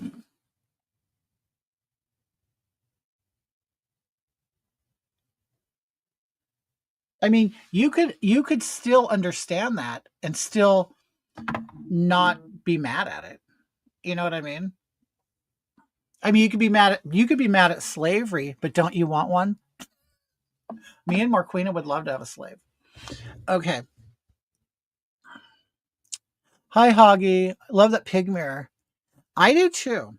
I love it. You know what? But people keep, every time I use it, people are like, they call me a racist or something because somebody who designed it is a racist or something. I don't know. Shane Dawson. I miss Divine. Divine and you are the true drag queens, talented, authentic, entertaining, and stir the pot. Right. And see, that's the thing. That's also another problem I have with drag queens today is they're all pussies. They are. It's like life has become so easy for them that it's no longer, what's the word I'm looking for? It's not even a subculture anymore because it's so mainstream that it's you're not a rebel for doing it anymore. You're not really making a statement by doing drag anymore. Okay, the world has become so hospitable to it, or the United States has anyway, and Western countries. But it's not even a big deal anymore. It really isn't. And to me, that's kind of when it died, because it used to be hard to find drag shows. Like you had to like know where the clubs are, and you had to know the people, and you had to know, and it was always like kind of in bad areas. So it was like always like an element of danger and riskiness to it, and naughtiness. Like you knew that it wasn't widely accepted. So you kind of felt like you were doing something special. Not anymore. They're doing drag at Disneyland. They're doing it on cruise ships, as we talked about. It's everywhere. So it's like it's no big deal anymore. And that really kind of ruined it for me. Like I find most drag queens boring as hell. They are. They really are. In fact, some of the most famous ones are boring as hell. Trust me. They've just developed a persona and like a cult following that kind of keeps them going. But I know drag queens, like famous ones, who don't even like doing it. Like they're tired of doing the makeup. And for a lot of these, and I think a lot of the winners from RuPaul's Drag Race, there are regrets. There are some that will full out say they regret going on the show.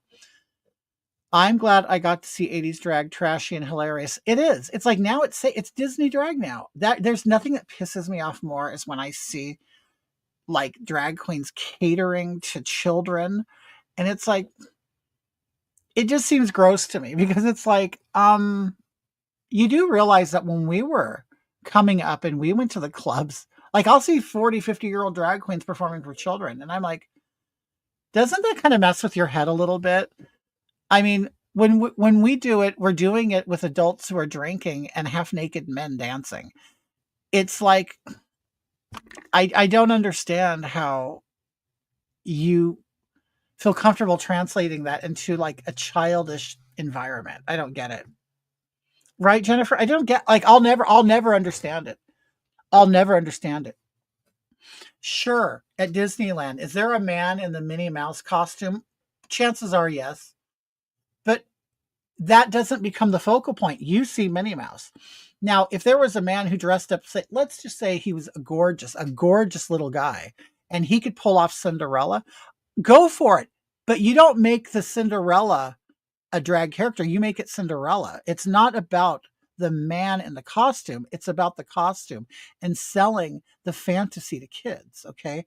Then you're like, to me, a true actor and like you really care. But if you're out there dressed as Cinderella at Disneyland and you're here, I'm gay and I'm proud, nobody's there to care about your pride in being gay. They want to see Cinderella. Okay. And I'll tell you, I found out something similar hit me in the face. Do you ever hear anything about Sharon Needles anymore? Sharon Needles recently performed at the club that I used to manage. And I know Sharon Needles doesn't really, I think Sharon Needles, okay, while I have my own personal encounters with Sharon Needles, okay, I honestly, you know what, you want to know, Divine Waters fan, and I know you probably know of a lot of these drag queens. I honestly would love to see a resurgence of Sharon Needles and Sherry Pie. I would. I would love, and I would even love to create the platform where these thrown away drag queens that are actually very talented and good can have another chance. And they can get that chance, honestly, under the so-called Republican umbrella. Hello. I'm telling you, the biggest money I've ever made was from these people. People just have this idea that people who vote a certain way don't want to have fun. No, dear, we have fun and we have filthy good hardcore fun. Okay. And it's like you have like Sherry Pie, you have like Sharon Needles. They've created great characters and acts. They really have. And it's like and I'll tell you, they are more recognizable. Oh yeah, Truly Divine would be great. And I know several. Okay, I know other ones too that they have performed with these people that are just kind of aged out of it or have had health issues or whatever, and but they no longer look at the current drag scene as hospitable to them. Well, when you've, I basically call them all Walmart queens because they're just, run of the mill. I want to please everybody because now it's all about money. Okay. I think that is what happened. They created wealth with drag. Okay. And so now these people are just chasing a check rather than actually enjoying. Okay. I'm going to tell you, okay, Raja. Raja's great, wonderful and stuff. But when I used to be on speaking terms with Raven and they used to do their fashion photo review, Raja hated doing that show. Raja hated getting into drag. That's why I was so like, okay, Raven told me personally that Raja hates it, hates getting into drag. Okay. Now that might have changed when Raja was asked to come back to do All Stars. Okay. Because Raja comes back with a new face. Okay. Has a new face. And I'll tell you, the one time that I worked with Raja, we were in a car together driving to a venue. And Raja, and then all this trans stuff has been blowing up for a while. And he said to me, he goes, maybe I'll be trans. Maybe it's like these drag queens are like, I'm sorry, I'm listening to something.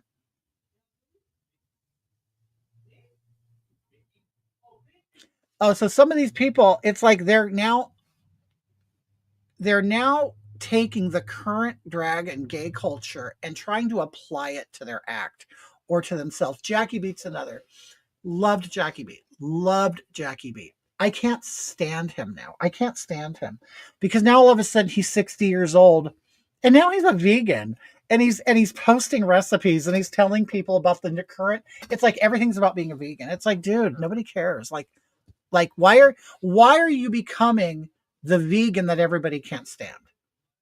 Yeah, be a vegan, go for it. Enjoy your diet. I don't care. But dude, it's like, why? Yeah, Jackie's lost his mind. He has, and it's really sad to see. Very sad to see. And I'll tell you, I've been around Jackie when she's been awfully racist, but yet because she was around so-called white people, she thought she could say certain things backstage. And it's like, and now to see Jackie Beat here on social media, that's why she blocks me everywhere. Jackie Beat will block me everywhere. But I do have accounts that Jackie don't know exist because Jackie has great material. Absolutely great material that I make fun of. And I think it's sad that I actually can go to somebody that I thought was absolutely great, and I can now go to them to get material to make fun of them. I never thought I would say that. I would never think that about Jackie B. And it's like, dude, he completely fell for the PC culture. And that you would think that was, I'm surprised I would have thought Lady Bunny would have done it first. Everybody's saying hi, Mark. Kristen says hi. Leola says hi.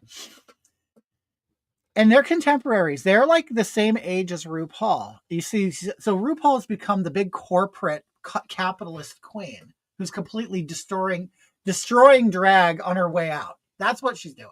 That's what RuPaul's doing, is destroying drag as he goes over the Rainbow Bridge. Okay. Then you have Lady Bunny. Lady Bunny is more political than Ru, well, on the outside, but is more what's the word? Common sense. Where Jackie is like completely off the rails, and everything is about Trump, everything's about Nazis, everything's about politics. It's like, gee, come on, geez. Oh, I know, huh? XYZ. As I get going. Okay. So I'm going to powder this. I'm going to powder all of this creamy stuff that I put on. And I'm using it's called Naturally Neutral air spun makeup. You can get it makeup. Every broke drag queen uses this. So, but of course they're going to, well, I use MAC this, I use MAC that. Real ones use just the cheap shit. Okay. Tried and true makeup, White woke liberal far leftist women hijacked the yes, Robert. And the funny thing is, all of these drag queens were saying this years ago, and now what did they do? They're all part of it. They're all part of it. Did you ever get to see the Divine Music? I didn't. I've never been to DragCon. I never have. When DragCon came out, I was already like, I was like, well, why am I going to go here to see this stuff? When, I don't know. I just thought it was just too much money. It was too commercial. It was too big, too many people. When I actually have a lot of these people's phone numbers in my phone. You know what I mean? It's like, to me, it's kind of like, for me anyway, working at Disneyland and then going to a Disney convention. You know what I mean? That you see all the fans, all the people, and it's like, you're like, I don't know. But I understand why other people like it, because they don't have access to it. Like, I don't know why DragCon's in LA, in New York. Like, why not do it in the middle of the country where people have access to it? But I'm going to tell you, a lot of drag queens will tell you, LA is not the place. It's the place to live, but it's not the place to perform, because they're everywhere. Like, you can go Palm Springs, you can go to LA, you can go to Orange County. You could see all the very popular drag queens there, but you can't see them in Iowa. You know what I mean? So that's why it's a big deal when they're performing like in Ohio or something. It's like, oh, wow, so-and-so is going to be here. Then it becomes a big deal, but not here. But they live here because there's film opportunity and stage opportunity here. Oh my God, Puss Puss, love you. Too many 14-year-olds. I don't, because it's just, I can't enjoy my drag with children. I can't. That's why I made the video. That's why I made it in 2019. It's like, why are you like, why am I the only one talking about this? I know there's lots of them who believe it. They don't want to do this around kids. And it's not, and it's not even that they think it's perverted. It's like, why do I don't do my art? Like, I don't do this for kids. It's like honestly, like, why would I don't want to look out the audience and see it. I just don't. And whatever. Doesn't mean I hate kids.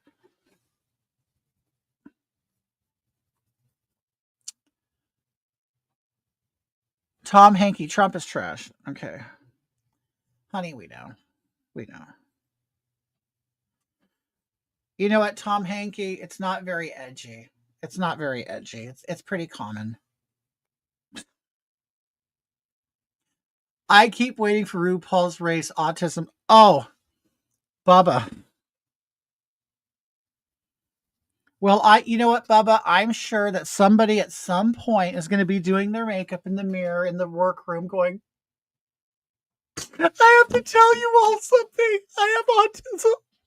And it was so hard in the struggle and everything that I had to go through. I mean, Roxy Andrews, love Roxy Andrews. I think he's beautiful and everything. But he come on 2 different seasons crying about something. It's almost like they have to have their crying moment, don't they? Like, come on. Did you say Skanky Tom Hanky? Oh, Tom Hanky's on here. Oh my God. He says nothing but hashtag Trump is trash. Of course. That's his drag persona. Yeah. Tom Hanky's drag persona.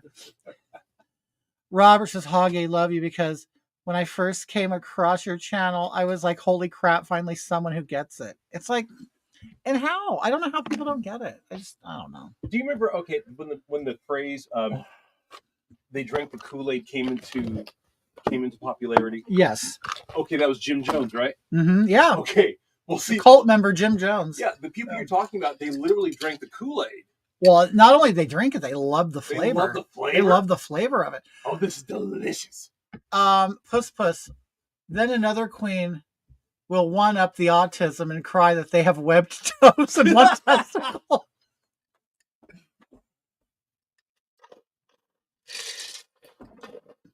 You want to know what's getting me in trouble right now? If you guys go look at RuPaul's Drag Race and everything Drag Race, Valentina, so Latina, Valentina. I think it's put on a little bit like Sofia Vergara. Okay, but anyway, grew up here in Southern California and talks like this. Talks like this. Anyway. But why? But for why? Anyway. Okay, so Valentina here, let me go do my makeup. So Valentina, it did something for Vogue. I don't know what it is, because he doesn't want to be a drag queen. He wants to be a woman and a fashion model, like Miss Fame. Okay, they don't even want to be drag queens. They want to be beautiful women. That's it. Okay, anyway. And a lot of women want to be beautiful women. Right. It's a struggle. So Valentina does this. It's a little snippet. I think it was for Vogue, right? And Valentina's being Valentina, going, well, when I was a child, I identified with Ariel. And the whole time she's talking, looking down at a script. I can tell I know what he's doing, looking down at a script, okay? And looking off camera like to somebody who's interviewing him. Valentina can't sing and has hanger shoulders. Okay. So Valentina's looking at someone and being very theatrical, going, when I was a little boy, I identified with Ariel. And my brother said to me, you know what, Valentina, I think you identify more with Pinocchio because you're not being your authentic self. And I'm like, okay. So you're a little boy and you like Ariel. Nothing wrong with it. Okay, I liked Wonder Woman and the Bionic Woman, so I get it. But at no time would my brother say, you're not being true to yourself, Billy. You're more like Pinocchio because Pinocchio is a liar. And you're lying about your authentic self. I believe the whole story's bullshit. Bullshit. Okay. And then Valentina goes, and my father was training me to be a boy. And he even trained me to use the boys' restroom. It's like, because you're a boy and you have to use the boys' restroom. Like, why are you acting like you're a victim of something? You're not a victim of anything. It's like you're creating a victim story. It's just so gross to me. I believe the whole thing is fake. And I'm like, this is bullshit. And so I said on there, I just laughed because I have worked with Valentina. And I'll tell you, first of all, Valentina lied, okay? Lied to the whole public, saying that Valentina had performed for years. But then it came out that Valentina was a liar, okay? Valentina performed for the very first time at the club I worked at. Okay. And I remember it. Valentina, I can tell you exactly because Valentina was absolutely gorgeous. I will never take that away from Valentina. Valentina's absolutely beautiful. Okay. Up close.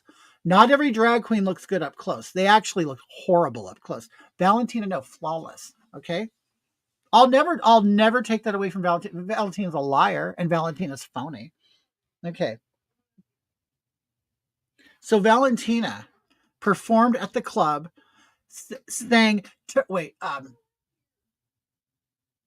it was if I can't have you, I don't want nobody, baby," and wore this blue, not blue, yellow. It was a yellow jumpsuit. It was all disco looking, hair parted down the middle, long, big, kind of Cher like, big hoop Latina earrings. Absolutely beautiful. Absolutely beautiful. I'll never say that Valentina's not beautiful. And is a gorgeous male too. Gorgeous man, and just happens to have enough feminine features to be a beautiful woman. That was a star, completely stunning. Okay. But Valentina had told people, "Oh, I've been doing these for years," in her fake accent. And it's like, no, you haven't. You just performed at the club days before you were on RuPaul's Drag Race. So you're a liar. I know you're a liar. Plus, and he's in Southern California. I knew all of them. Okay.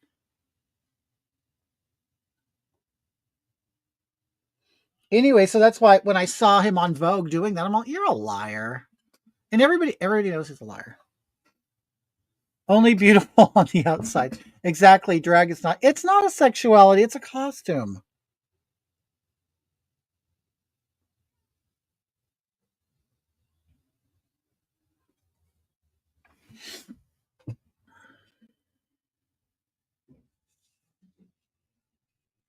Plastique blew Valentina out of the water. You know what? Isn't Plastique like Filipino or something? I know Plastique. Has been at the club since I left. I know that. And Plastique is trans too, right?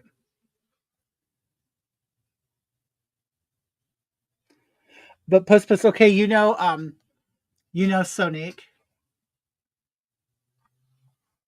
Okay, Sonique has been here in California for many years.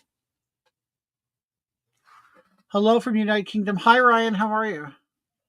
Do you think the Boulay brothers are less toxic in drag culture? I kind of do. I do. And I know Kendra Onyx. Like I worked with Kendra Onyx when Kendra Onyx was a waiter, like a cocktail server at the club. And I was there. I watched his name's really Kenny. Mark Kendra Onyx? Mark knows Kenny too. But yeah, Kenny's great. I think Judy with the big booty? And Kenny, I think he's fallen into the whole. Has he? Oh. He's a victim of everything, and you know what I mean. They love to dawn on this like oppressive, thing. Like they always want to call themselves an underdog or whatever. Even though you were on like the second best drag competition, but This probably, I'm sorry to interrupt no, you. you're not. I think it's misogynistic. Okay. If they want to say it is, I don't care. Okay. If you're a guy, and you're going to do something, right? Mm-hmm. Do it well. Yeah. That's how you keep your job. That's how you get a job, whatever, Mm-hmm. right?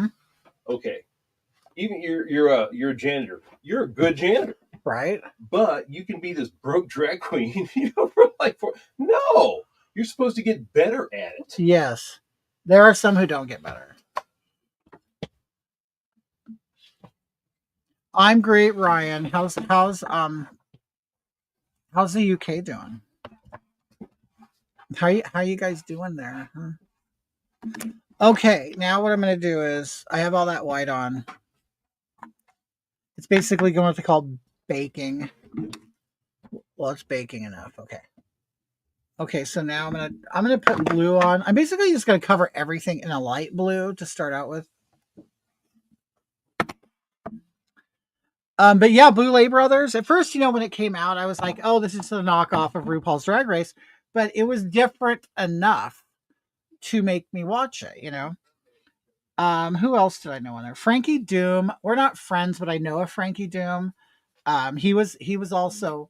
See, it's weird. A lot of these people that you see on these shows all came through like the club that I worked at, and I know it's kind of weird, but it's just a club in Pomona, California, which is just outside Los Angeles. Um, and the owner, which we no longer speak anymore because he's an asshole. Um, we A lot of them came through the club. A lot of the big ones.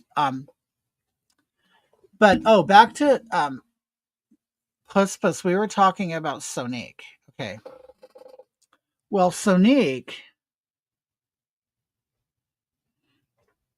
was doing the trans thing many, many, many years ago. I don't know any of the West Virginia queens now. No.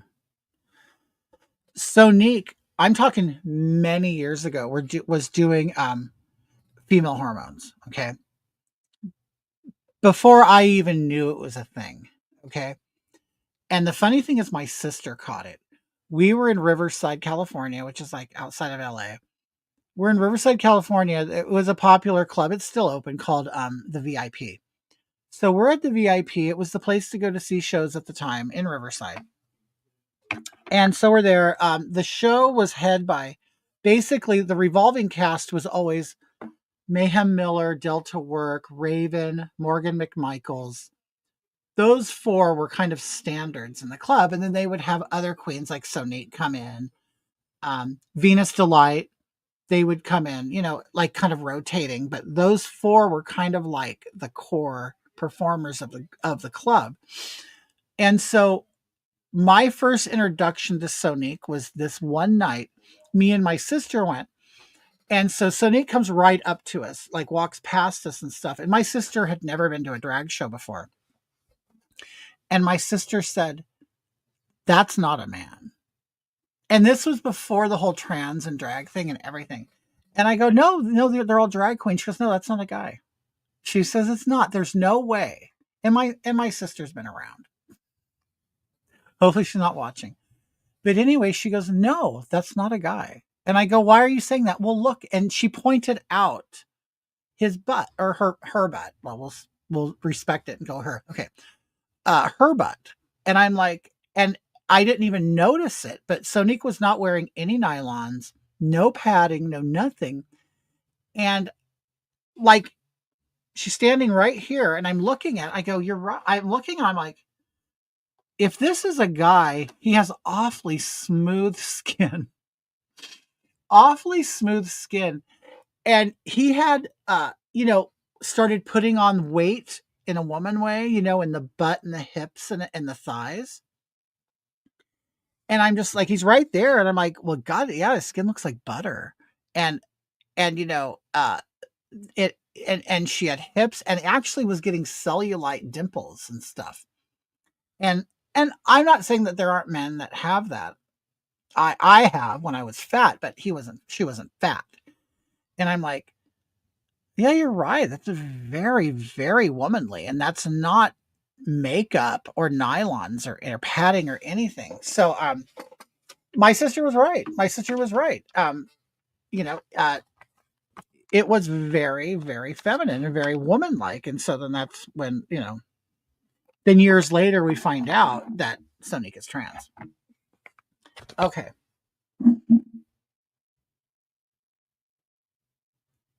I'm basically coloring all this blue. Hi, Be Kind Rewind.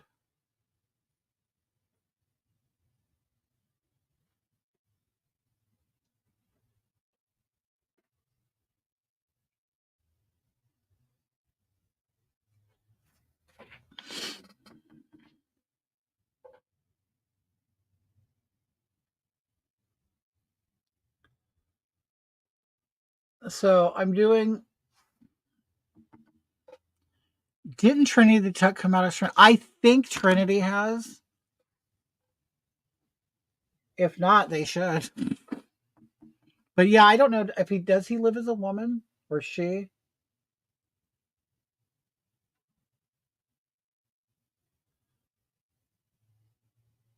I think the first one I remember was Monica Beverly Hills, or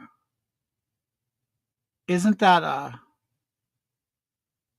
really little one? I don't really see that one anymore. Latina or black? I can't remember. Like a black Latina. She's plastic at this point. Well, back when me and Raven were friends, Raven was hitting the lips really hard and the Botox, and now I see him, I'm like, oh my god, it's like his whole face is like filled and everything. And it's really sad because I know Raven is a boy, and I'm like, you're hard to look at now. God.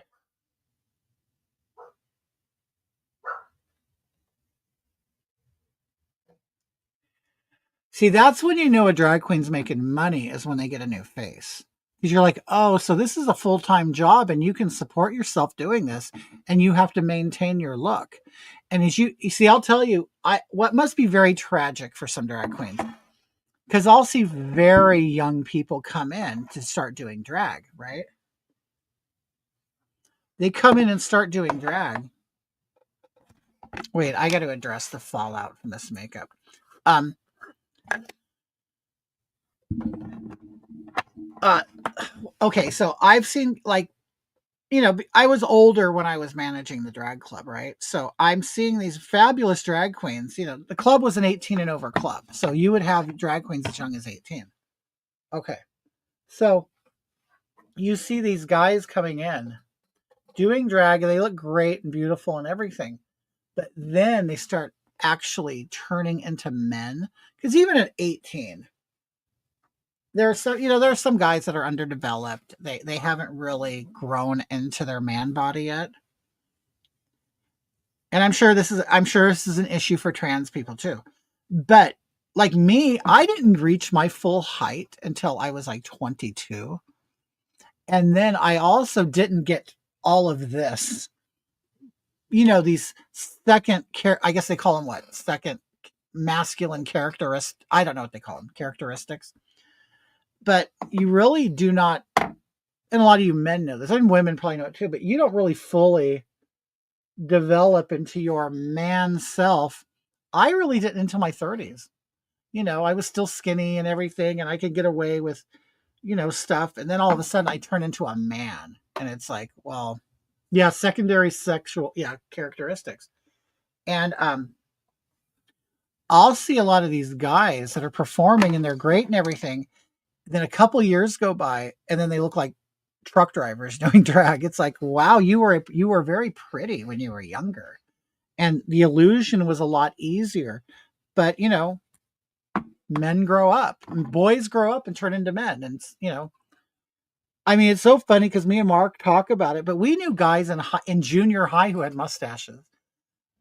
Mark, like I couldn't really grow a mustache until I was out of high school. But it's funny, we all grow up at different rates. And so anyway, as time goes on, I see these guys that were great in drag. And as they get older, it's getting harder and harder for them to do it because they're getting thick in the waist. They're getting, big chests. They're getting big shoulders, and they're turning into men. And it's like the illusion gets harder, but a lot of them don't really kind of see that they're turning into that because, especially the ones who are very feminine or the ones who want to be trans, it's like, well, you know what? You're a full blown man now, and I don't think you realize it. But so I would see that, and I would kind of see their popularity decline because the illusion isn't there. It's harder to be now. They're getting heavy on their feet. They can't really do their dances and stuff. But anyway, so usually it's a little guy who can do drag. In my opinion, they can do it longer. Asians are good at that. Asians are good at being drag queens for a long time.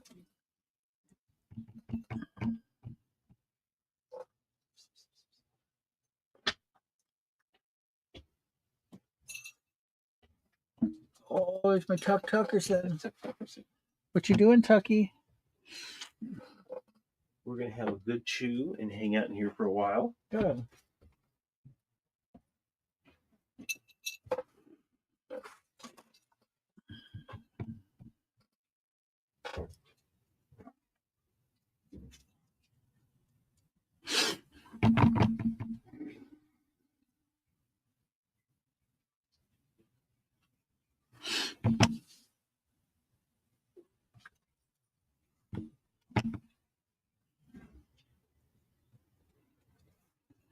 I need a bigger brush. That's what I need.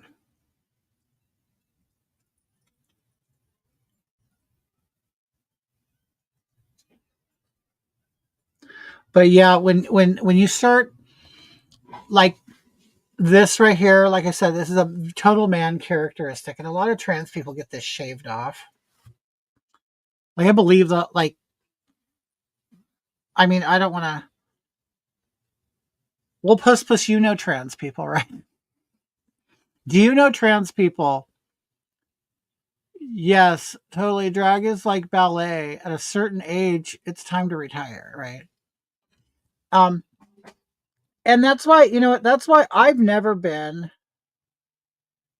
always been a monster. Okay. So I've never really kind of taken drag very seriously because I know I'm not a woman. Okay. But I never wanted to do it to be a woman anyway.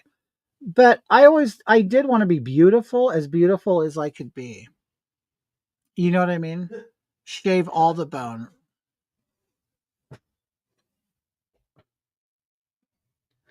But puss, don't they like make an incision up here and basically pull the face down and then shave off that bone? Do they all puss? Okay, not of course I'm not trans, so I don't care. But people say I have a superhero chin, which I never saw it that way. I always hated my chin, but you see, it's like square and I have a cleft in it. Is this something that you also can get rid of? I would imagine, you know, because I have a cleft and I have like my chin does this. Okay, and it's like I know it's a masculine trait. I know some women do. I think doesn't Adele have one of these chins? I don't know, but they can cut these corners off, huh? Yeah. Like the most feminine thing about me is my eyes. You know what I mean? So I don't have to do the cut crease or anything. I know, like I've always had what people say are pretty eyes. So I'm good at that, or I can, you know, but of course I have man all around them, but heard it here first. She gonna be a lady. Oh God, no. No. I saw you. Never. I mean, I love women, of course, but I don't. And you know, it did take me a while to grow up, and yeah, I did. I'll be honest, you know, and you know, everybody has their own story and experience, but I did for many years. I did resent being a guy. I did, and I think it's because I didn't like my dad. We didn't get along, so I didn't have what I considered a positive role model, male role model in my life. I loved my mom. I loved women completely. Hey, what are you guys growling about? I heard my doggies growl. Um, but and I'm not saying I know the origin of gayness or transness. I don't. Everybody's different. But I did. I resented being at some point in my life a guy because I didn't want to grow up and be a man because I didn't have great experiences with men.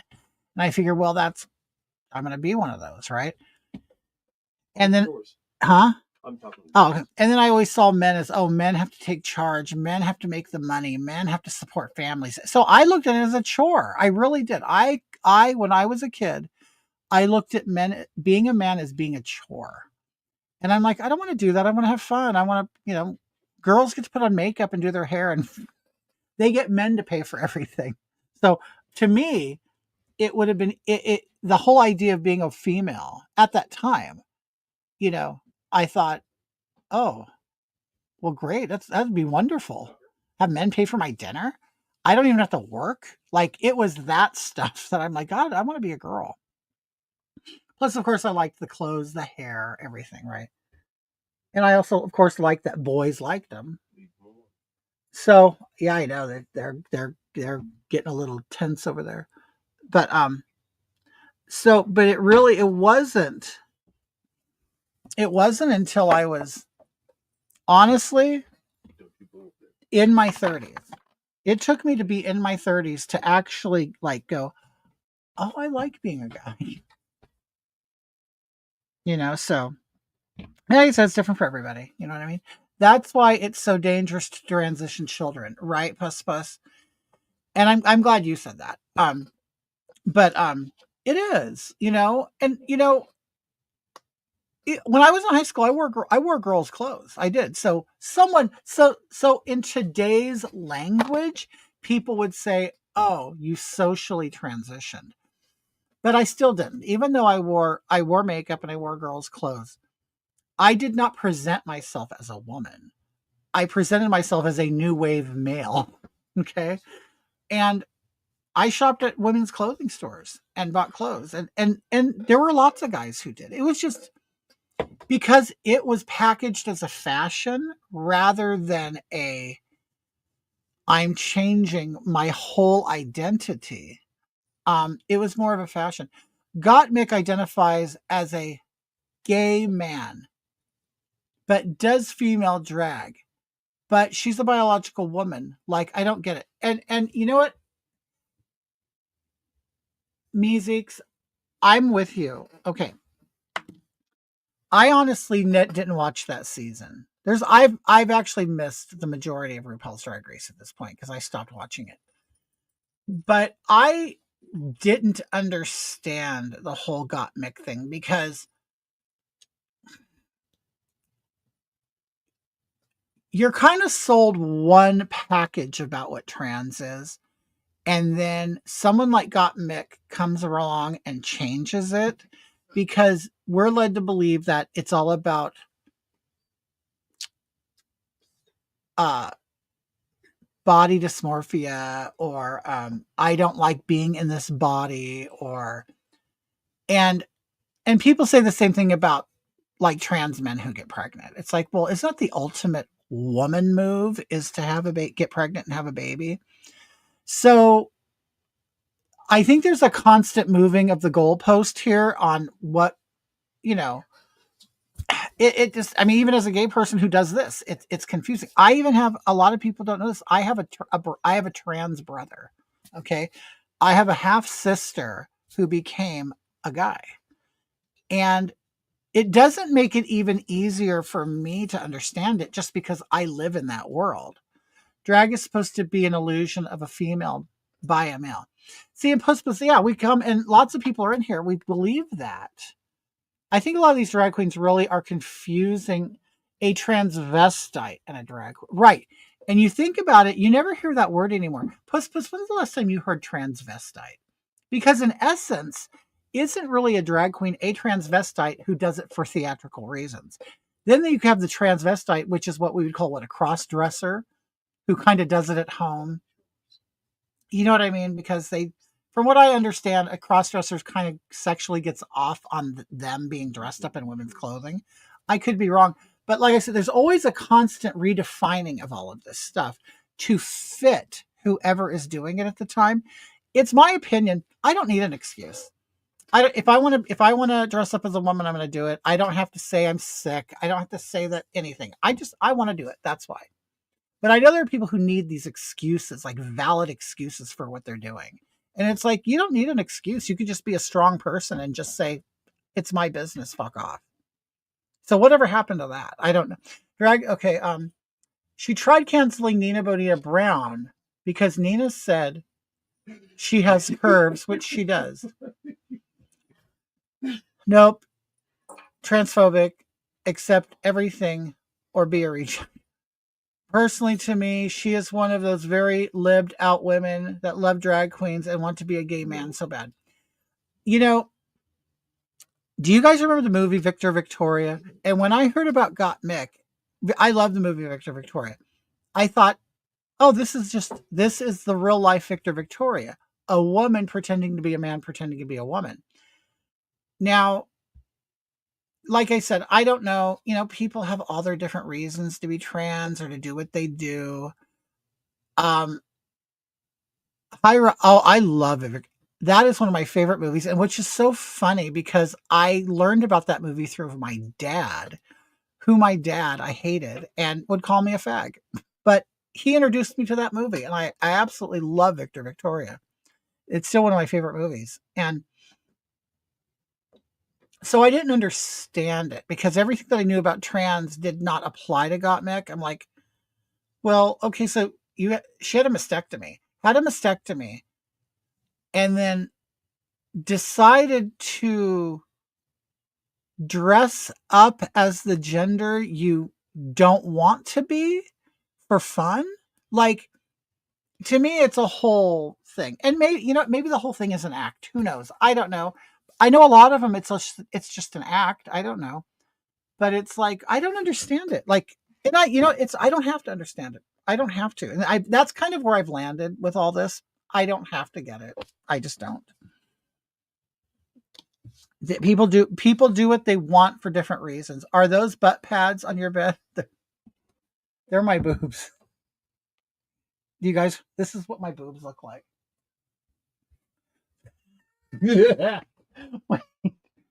I don't know if I could show them.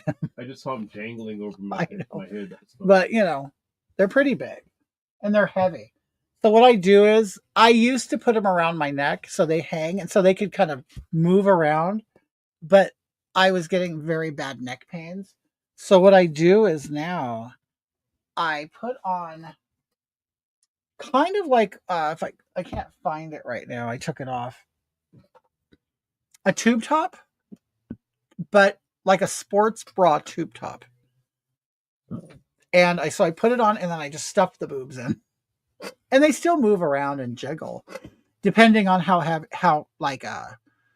loose the top is, the tube top. But it actually does a great job. It's the most simple. I mean, I paid like $200 for those boobs, and it used to be a breastplate. But once I realized that I have a big man, okay, they make drag stuff, right? Drag clothes, but even those clothes are too small for me. So anyway, but this was basically like a latex tank top. And it came all the way up to here. Okay. So you're supposed to have this smooth latex, chest and everything. And it comes up to here, but I have a football player neck. I have, big wrestler. I'm a big wrestler. I look like in real life, I look like a wrestler or a football player. Okay. And it's like, that's why I had to get them so big. You know what I mean? To balance me out.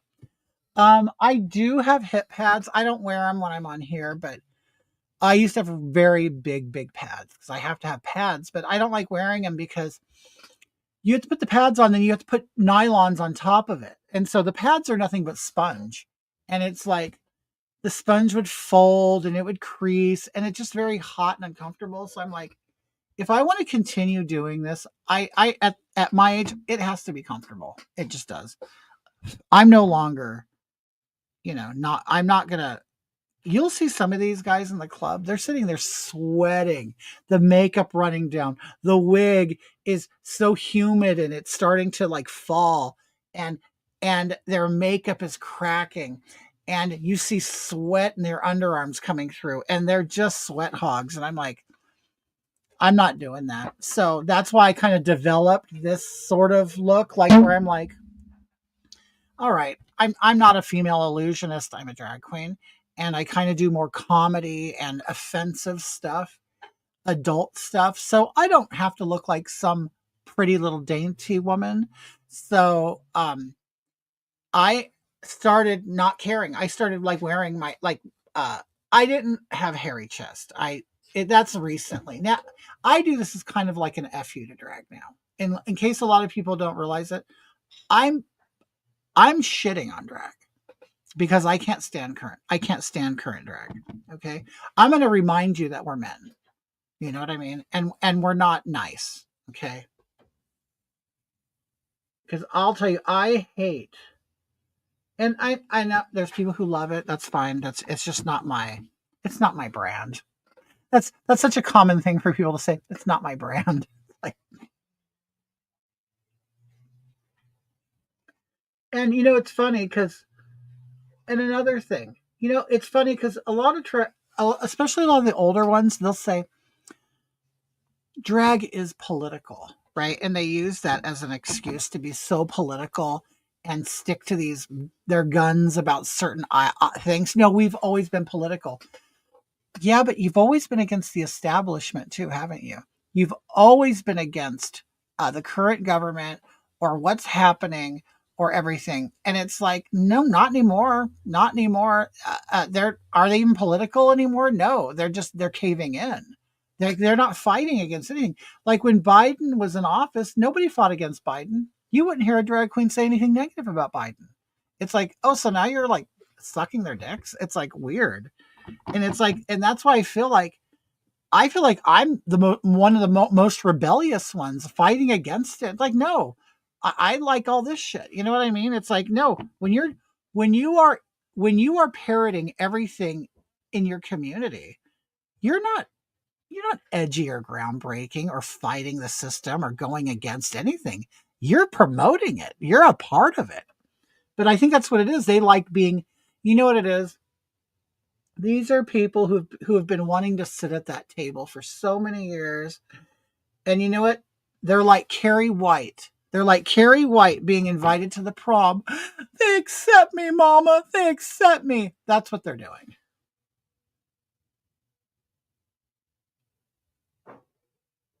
It's like when Carrie White got invited to the prom, everybody's like, what, Carrie got invited? That's how I'm looking at these drag queens that are now going on all these talk shows and being embraced, and they love it and they're eating it up. They're only eating it up because it's money, okay? But I've been telling them for years now, the party is going to end, okay? Because you're going to be old and no one's going to care. You're just going to be a man in a wig and a dress. Like how we used to understand it, how we knew, oh, I'm just a performer. I'm just, no, they all think they're icons now. They think everybody loves them. They only love you if they could use you, okay? Because I'm telling you, I think Gen Z, if you have been in their face your whole life, trust me, they're going to get sick of you. They are.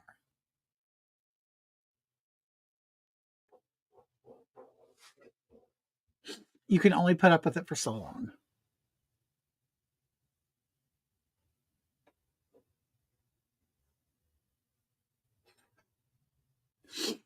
My friend is a drag queen and he said it's really hot. Oh, it is.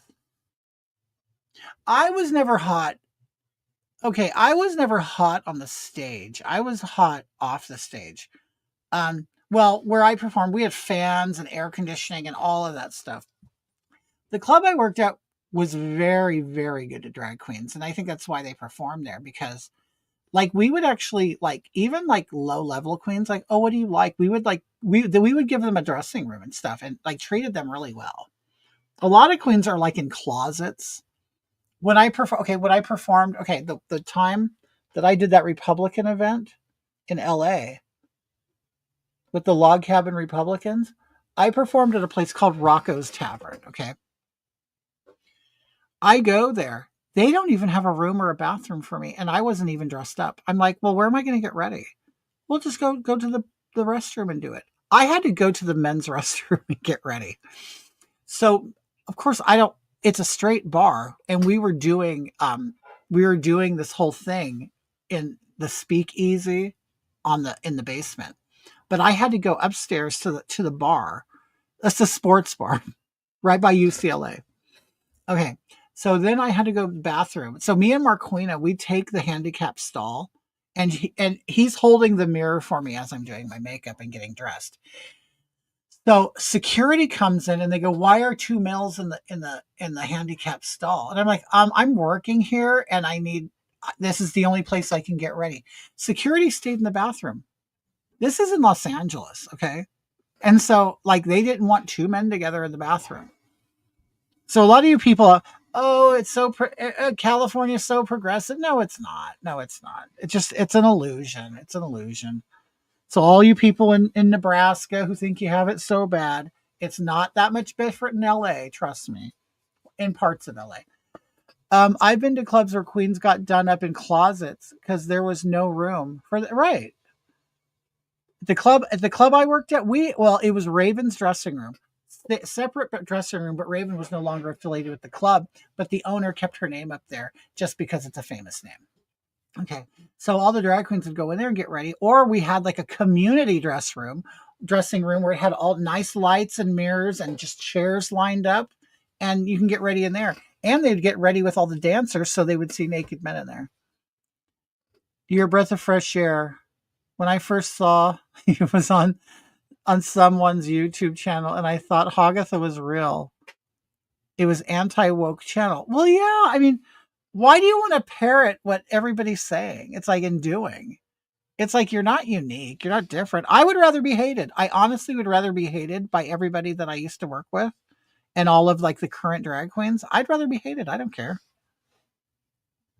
Doesn't matter to me whatsoever. And that's the thing. You know what? Drag queens are really the ultimate like insecure person. The new ones, anyway. They sit on stage and look for approval.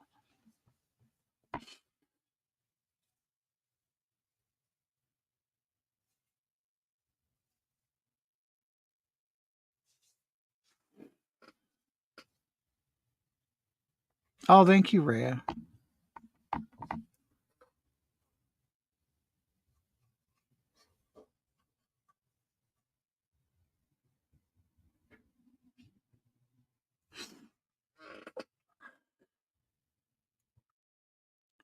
It's sad to see rebels curl up those crazy ideas. I know.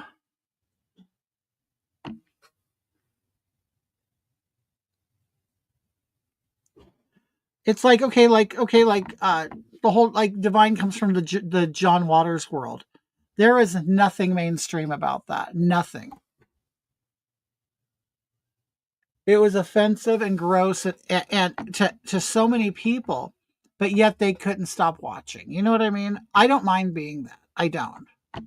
I mean, I'm already almost 300 pounds, 6'3" man doing this. I mean, there's nothing conventional or normal, according to our society, about it. And I don't want it to be normal. Why would I want it to be? All these drag queens want all these people dressed up as drag queens. Like, you do realize that it's your job, right? Like, why do you want? I just don't. I don't know. Why are you gonna basically be a cookie cutter of everybody else? I mean, granted, I am doing a cookie cutter divine look, but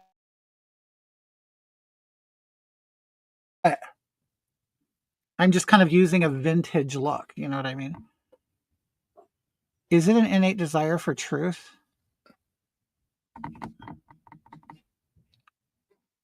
What's the environment like in the community where you live after Trump won? You know what? I don't. You know what? Like I live in Southern California. I just don't think anybody really cares. I think a lot of what's going on is completely media driven. Um, in my neighborhood, I saw just as many Trump signs as Harris signs, which are very few. It's I don't think okay. Southern California, where I live anyway, it's not very political. It isn't because everybody's poor. Like nobody's doing well. So it's like the last thing they care about is you know what I mean? It's like they just want a better life and they don't care who gives it to them. And the administration, and see, this is why it's so simple. It should be very simple for people to get. We had 4 years of one thing and then we had 4 years of another. We basically all just looked back and said, what 4 years were better? Well, it was doing good and then we had COVID. Okay. So people, I think, considered that. And it's like, I'm going back to that. I had more money. Gas was cheaper. My dollar went further. Things were cheaper. They're now trying to convince people that things are not more expensive. Like, really? And see, that's where they go wrong. At least, you know what? One side says, you're right. It's terrible. It is. And then you have like Kamala Harris asked her on a talk show, so what would you do differently with your administration than with the Biden administration? Nothing. I can't think of anything. Really? You can't think of anything. Okay. I mean, I don't know. And then people bought the hype. They saw I think a lot of people resent it. I think, and they won't admit it because they're too proud to admit it. They're too proud to admit they were led astray. And that's sad. And there are people who know they're wrong. We've all known people who know they were wrong, and they know they're wrong, but they'll never admit it because they're just too proud to be wrong. And it's like, I was wrong for years. I was wrong for years.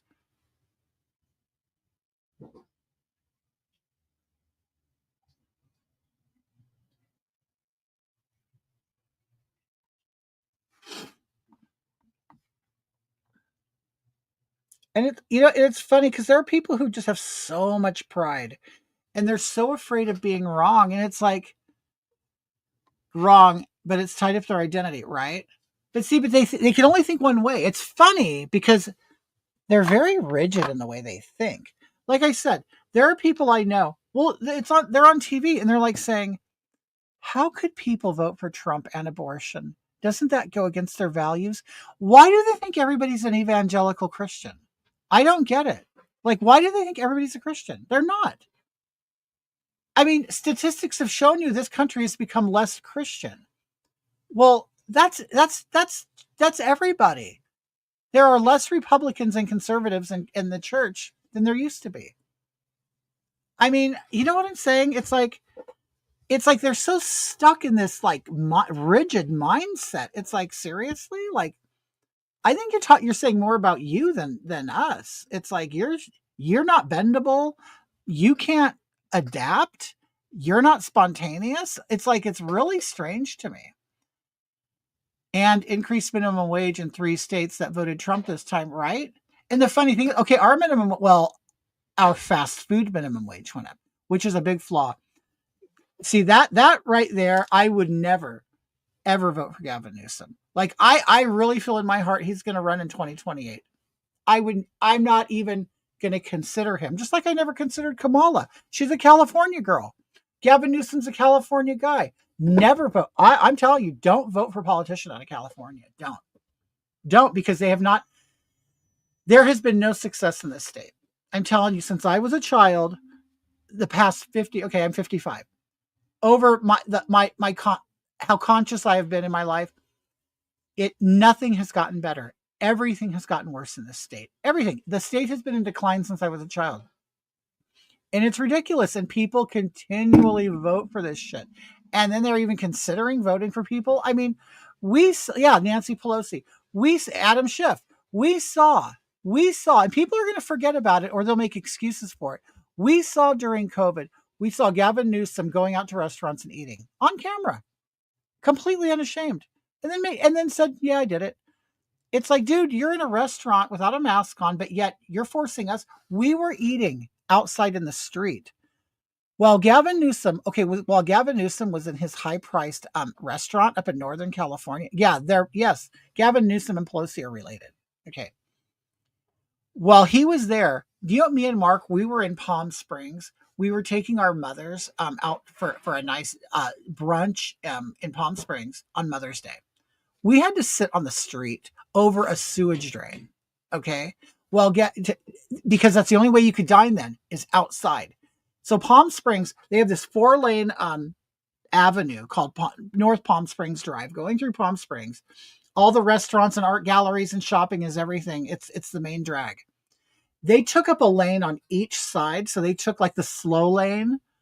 They left the turning lane and the 2 fast lanes. Okay. So the outside lanes next to the sidewalks, they put K-rails. So now the street becomes part of the sidewalk and they line the streets with tables and chairs so people could eat there outside the restaurant. They sat us over a sewer hole drain. So you're smelling shit the whole time you're there. Well, Gavin Newsom is in a California restaurant eating at a 5-star Michelin restaurant inside without a mask on. Okay. So this is what he did and completely didn't care. And it's like, and people are going to vote for him. They're going to vote for him. It's like, he doesn't care. He makes up his own rules. He makes rules for thee and not for me. And it's like, how do you justify it? He couldn't justify it and he didn't. And people are going to let him get away with that and they're going to vote for him. They're going to vote for him. Nancy Pelosi. We couldn't have salon services. Oh, Nancy Pelosi, she goes right into a salon and gets her services done without a mask on. And it's like, and people want to wonder why people like me didn't take COVID seriously. You guys aren't taking COVID seriously. The people who are telling us to take it seriously aren't taking it seriously, which you as our leaders are in the know, right? So we don't believe you. So it's like, well, you're not wearing a mask. You don't care about COVID. So why am I supposed to care? Are you special? You can't get COVID? Well, then that tells me it's all bullshit. And we just let them do that. Like, they should be out of office. Like, we shouldn't even know who Gavin Newsom is anymore. We should have got rid of Nancy Pelosi years ago. It's like, and people put up with it just because they have a D next to their name. I don't care what, if a Republican was doing that, I wouldn't support them. I wouldn't support them at all. For me, it's not about political party. It's about who you are. I don't care if there's an R or a D or an I next to your name. I don't care. Did you mention the 65-cent gas tax? Yes. Did you know also Gavin Newsom has approved a 65-cent gas tax? We are already paying the most taxes in this country. We're paying what, 47 cents mark now? Yeah. We're paying so over $1 of the cost of our fuel will go to taxes. How is that? And people are cool with it. It's like, I'm telling you, California Democrats are retarded. They are retarded. Okay. What, just because their favorite celebrity says, oh, I'm telling you. Can you eat? Yes. What do you want? I'm going to make a chicken sandwich. Is that okay? Yeah, I'll take a chicken sandwich. Wait, what did we? Oh, I want the Chick-fil-A sauce. I got Chick-fil-A sauce for you. And can you put cabbage on it too? Maybe. Okay. Gas right now, I'm still paying $5. Okay. Well, because I have to have, I loved Early Hoggy. She was someone to believe in, and she did it her way and meant it. What was I going to say? I forgot what I was going to say.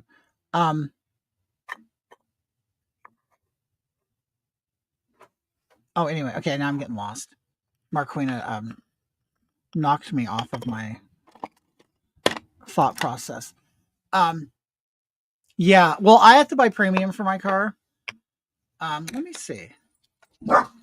I'll find out what Costco gets. Okay, so that's always the cheapest. Costco and Sam's Club are always the cheapest gas. Okay. Sam's Club, San Bernardino. Usually it'll show you the price of gas. Let's see.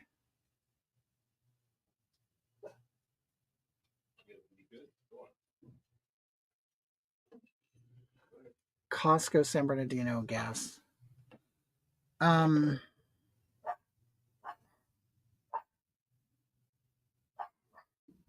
don't know. We're paying like close to $5 for premium. That's I can know that. I remember. I can tell you that. Here in Maverick, it's $3.45. But I have to buy premium. Oh, you're paying $1.50 per liter in Canada. Now, what is there, like 4 liters to a gallon or something? I'm not sure how much. I'm not really good at math like that.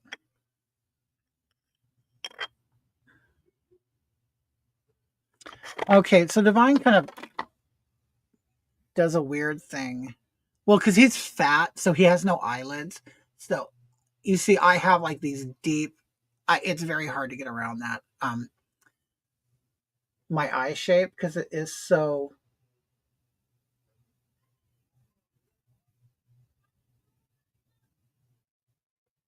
But Divine like creates an exaggerated like eye shape there. Yeah, something like that. I do too. It's expensive in PA. Yeah, I hate it because honestly, okay, I really do have to have premium in my car. If I don't, my car will conk out and stuff like that. So that's the one thing I hate about my car. I love my car, but I have to have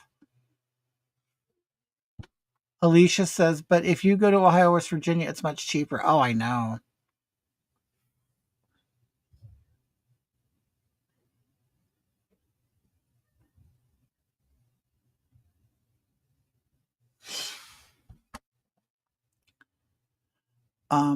Let me see.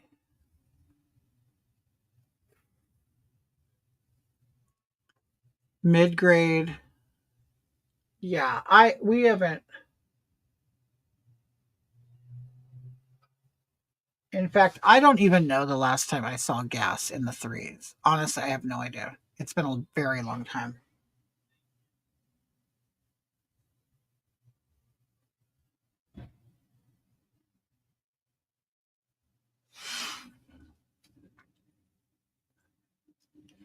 Yeah, I know a place like West Virginia is cheap. If I'm going to Phoenix or Vegas, which both are close for us to go, and it kind of I'm not saying we go all the time, but it's not uncommon for us to go to Vegas or Phoenix. That's like you'll fill up your car in California and then you'll fill up before you leave because gas is much cheaper in Arizona and Nevada than California.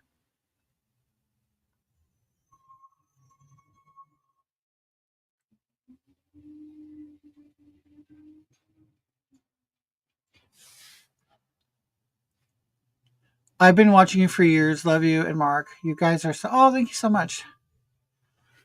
Yeah, we're pretty down to earth people.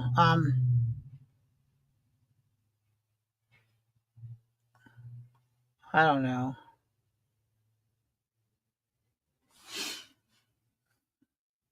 I think people who've probably been through some hard times and things, they tend to be more down to earth. Um,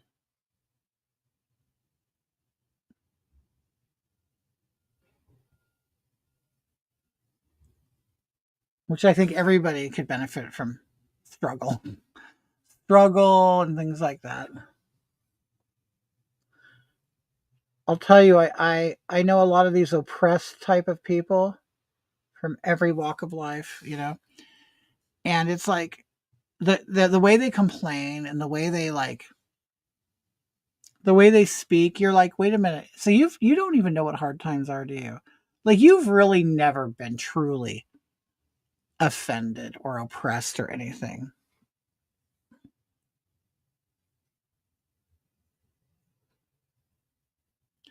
Because I mean, if you're offended by things all the time, you know what? Then you really don't know what it really is. You know what I mean?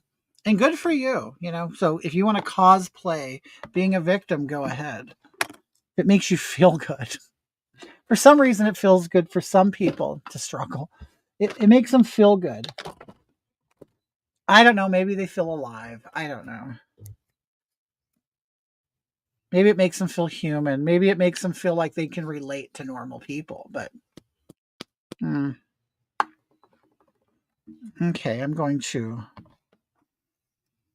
um, add my own twist to this since I have a different eye shape than Divine. I'm still homeless yet. Hopefully, plus.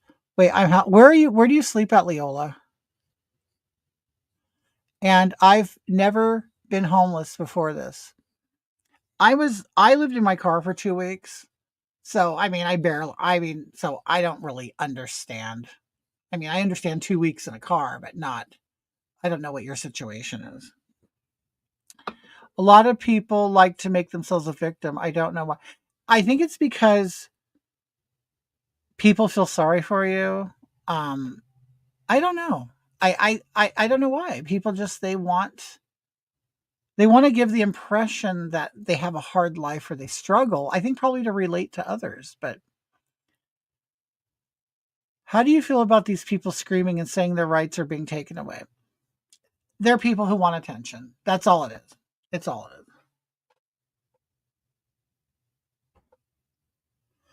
See, it's amazing to me. I have, like I said, I have trans friends, right? I have the set of trans friends that are grown up and they're grown up and they well, this was a piece of shit. This completely dried out. Um in Walmart parking lot. You know what? When I was a trucker, I used to sleep in the Walmart parking lot,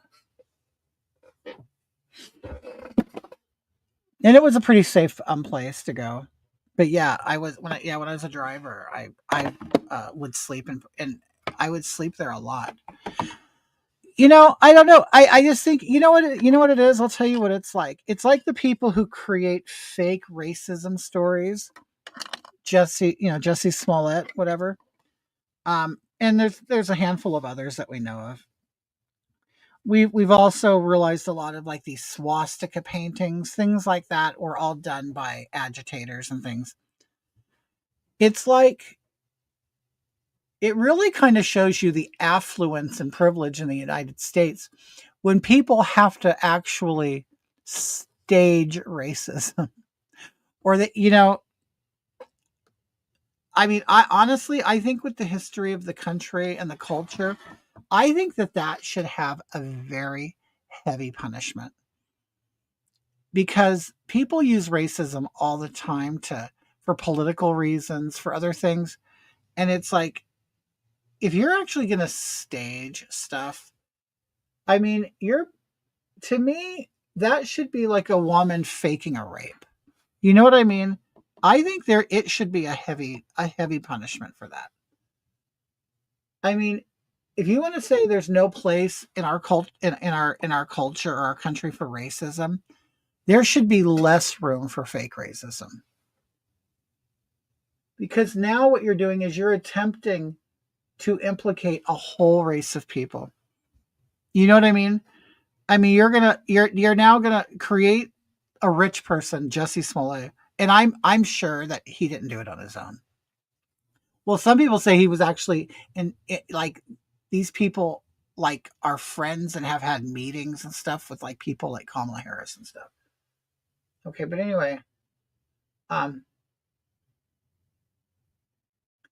it's like how do you take what people are saying? Oh, the biggest stain in this country against human rights, and then you're going to create theater and like I said, implicate a whole race, white people, and point your finger at all of them as racist when you, as a black person, staged it, a rich black person, and then he should be behind bars. He should be.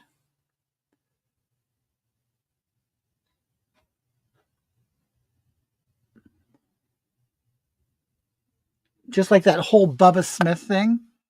Oh, someone hung a noose in the garage over my car.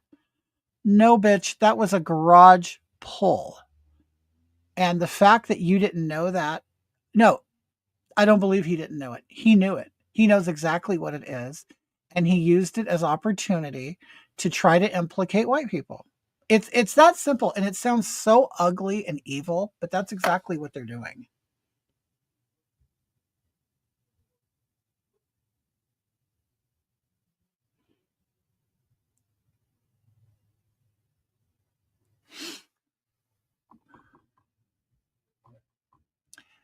Or women shaving their hair off because Harris lost. Isn't that just so stupid? They use homophobia as political purposes as well. That's right, JC. And you know what? It's going to end. It's you know what you ever like. It's not like have they ever heard the story, the boy who cried wolf? You know what I mean? It's eventually not going to work anymore. And what they're doing is they're hurting real people who may have real problems with that. And you know what? All these loving, kind, you know, Democrats, liberals, progressives, whatever you want to call them, they are creating the problem for the actual oppressed and the minorities. So I'm saying I've never met, honestly, people more racist than Democrats. I haven't. And I'll say that all day long. Some of these people are absolutely disgusting people. And they will use weak people, abused people, disenfranchised people for their own benefit. They'll use you, chew you up, and then when they don't need you anymore, they spit you out. And now you have, right now, Democrats completely coming down on the Black community and the Latino community because they didn't vote the way they wanted them to vote. Like, it's all right there. The writing is all on the wall. How come you're not reading it? I'll tell you, when Joe Biden won, I didn't hear one person say it's because of Black people or Latino people. They never said it. Okay, people can think, oh, the right's so racist and stuff, whatever. Not one person ever that in my world ever said, oh, those damn N words, those damn beaners, whatever. They never did that ever. It just, but that's what they're doing. That's what Democrats are doing, and fellow Democrats are allowing it. Like, none of them. I haven't heard one speak up. Not one. Have I ever seen a loving, non-racist, Democrat come out and say, okay, you guys, this is going too far. Okay, we're now basically becoming the racists because we're now blaming these people who have free will to vote who they want to, but we're telling them that we own them. That's what they're saying. You owe us these votes because we're the ones who care about you. They don't. No, bitch. I'll just tell you. On the right, you won't hear them talk about Black people. You won't hear them talk about gays. They won't talk about women. They talk about Americans. They talk about all of us because we live in 2024 and we're all equal and we all have opportunity. So just stop it. It's like, are you really progressive? Because you are living so far in the past, which is really strange. They're going to put you back in jail. Why would you call yourself a progressive and live in the past? Aren't you supposed to be in the future? Isn't that kind of what that implies? And then when you talk to them, well, there used to be a time when women couldn't vote. Okay, there was also a time that we also were little amoebas in the ocean. How far are you going to go back? There was you know what I'm saying? There's a time where we were monkeys. You know what I mean? I mean, it's stupid. It's stupid.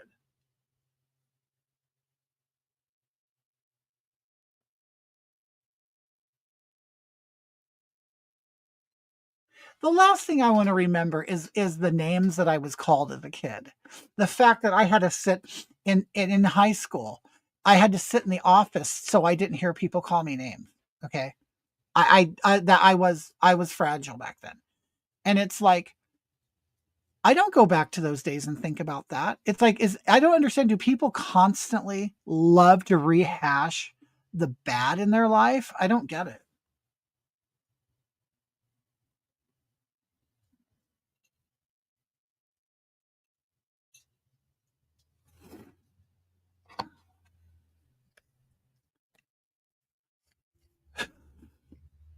Because I can't listen to monkey propaganda. But you know what I'm saying? It's like, why do we?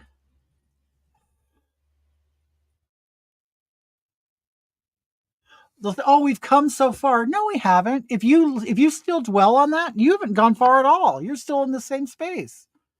You haven't done anything. You're still thinking about women not being able to vote. Like, what value is it to you to sit there and think about women couldn't vote at some point? I mean, it's just.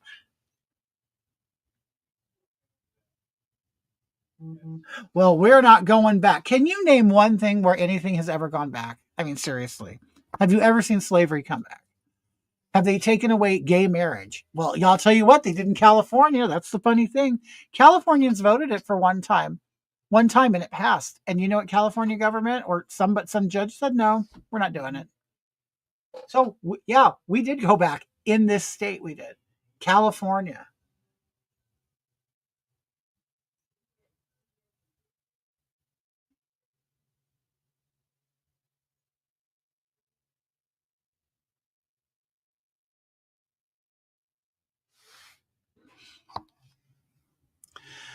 They forget Trump was already president for 4 years. I know you, honey. You haven't he's already gone through the interview. Okay, you don't like his tweets. Boo hoo, don't read them. It just.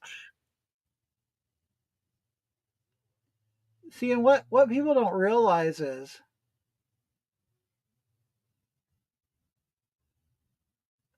the majority of the population just are over it. They don't care. They don't care about the mean tweets.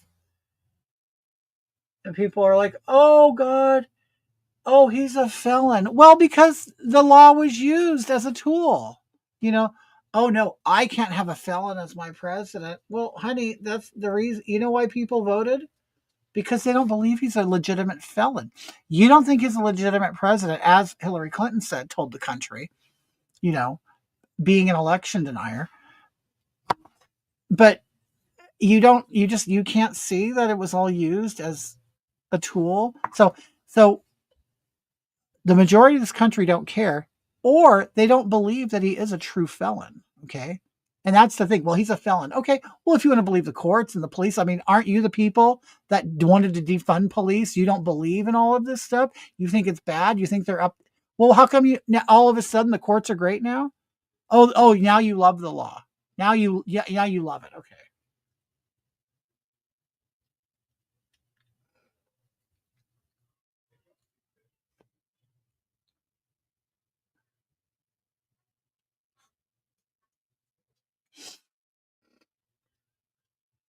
Yeah, everybody's a felon if they want you to be.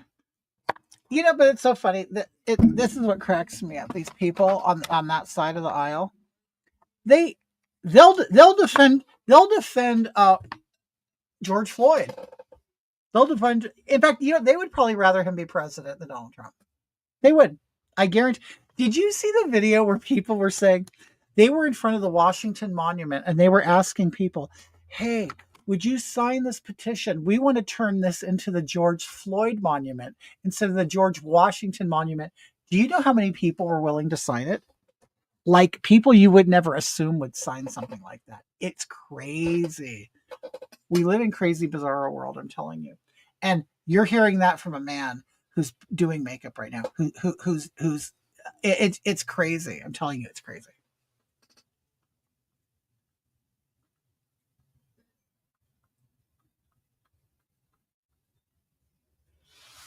People say, "Oh, it's clown world." It's totally clown world. Totally. The 19th Amendment passed in 1919 and ratified in 19. Oh, yeah. What women have been voting? What? I mean, it's funny because people want you to cry about it, like mourn. Can you believe it? Well, there was a time this country didn't exist either. I mean, what a country comes into its making. I don't get it. And it changes over time. Times change, cultures change, people change. And it wasn't just a United States thing, that was all over the world. Men were in charge. Men voted. Men made decisions. It doesn't happen anymore in this country. It does in other countries. Why don't you go fight those countries? Why do you keep fighting the same fight here? You can vote, bitch. I mean, get over it. In fact, any women alive today, they've always had votes. So it's like, how are you like mourning something or reliving some trauma that you were never part of? Like, it don't make sense. Like, why? Like, okay, I'm a homosexual man. Okay. Am I supposed to be angry that we couldn't get mad at married at some time? I'm not getting married anyway. But like, I don't understand, like, how can you create so much artificial passion to and try to convince people that you're feeling these feelings? And the thing is, nobody cares about your feelings anyway. Like, why is your feeling valid? Like, why is it okay that you don't like the fact that there was a time women couldn't vote or gays couldn't get married, and you're still upset about that? Like, why am I supposed to be upset? Like, why do I have to validate your feelings of anger? Because at one point, somebody didn't have a right, and you in 2024 are feeling offended by it? Like, are you that desperate for problems? Like, are you seriously that desperate for to have a voice in something? Or because that fight's already been done. It's like, oh, maybe you missed the boat on that. Maybe you didn't catch the latest. Yeah, honey, you've been able to vote. Have you been voting? Because I don't know. Maybe they're not voting and they don't know.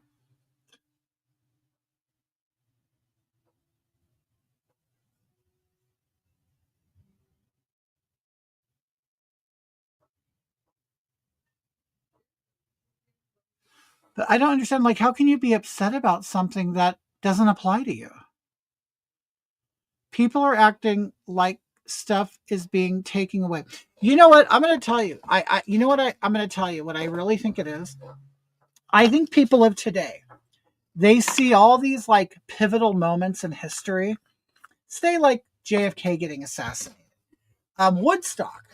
Okay, they're replicating Woodstock. They think they are like in Lollapalooza, and now we have the Coachella. I think people are always trying to find their place in history, and they want to be a part of like something epic. So they create this fake stuff where there's really nothing to fight anymore.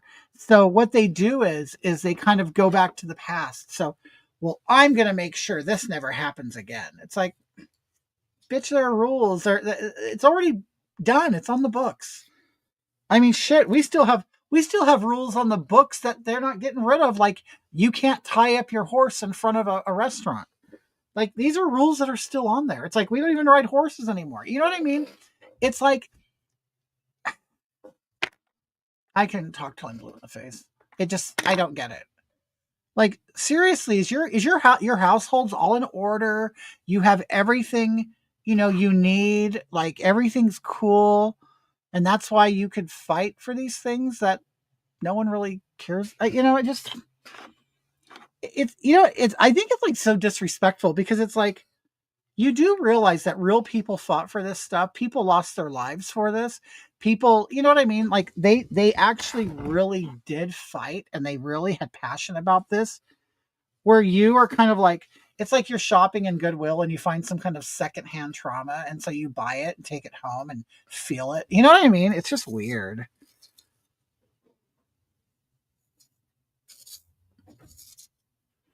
Well, women they were burned at the stake in Salem. So what? So what? They were eating people in Mexico when we came here to the United States. So what? It's like, I don't know.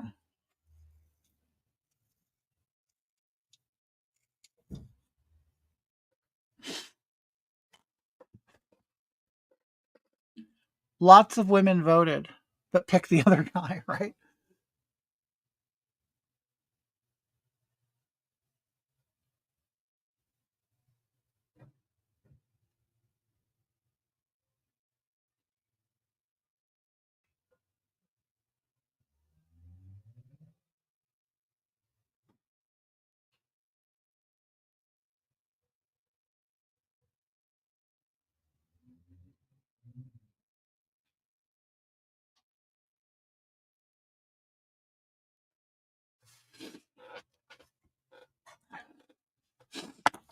Um,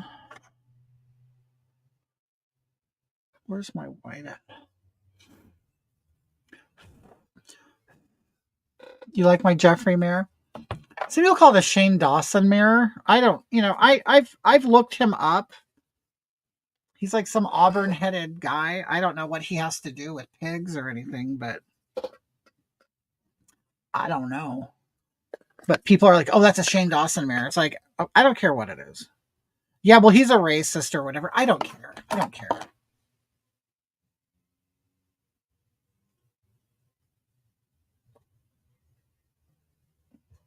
I personally can't wait for those words and things to lose their meaning.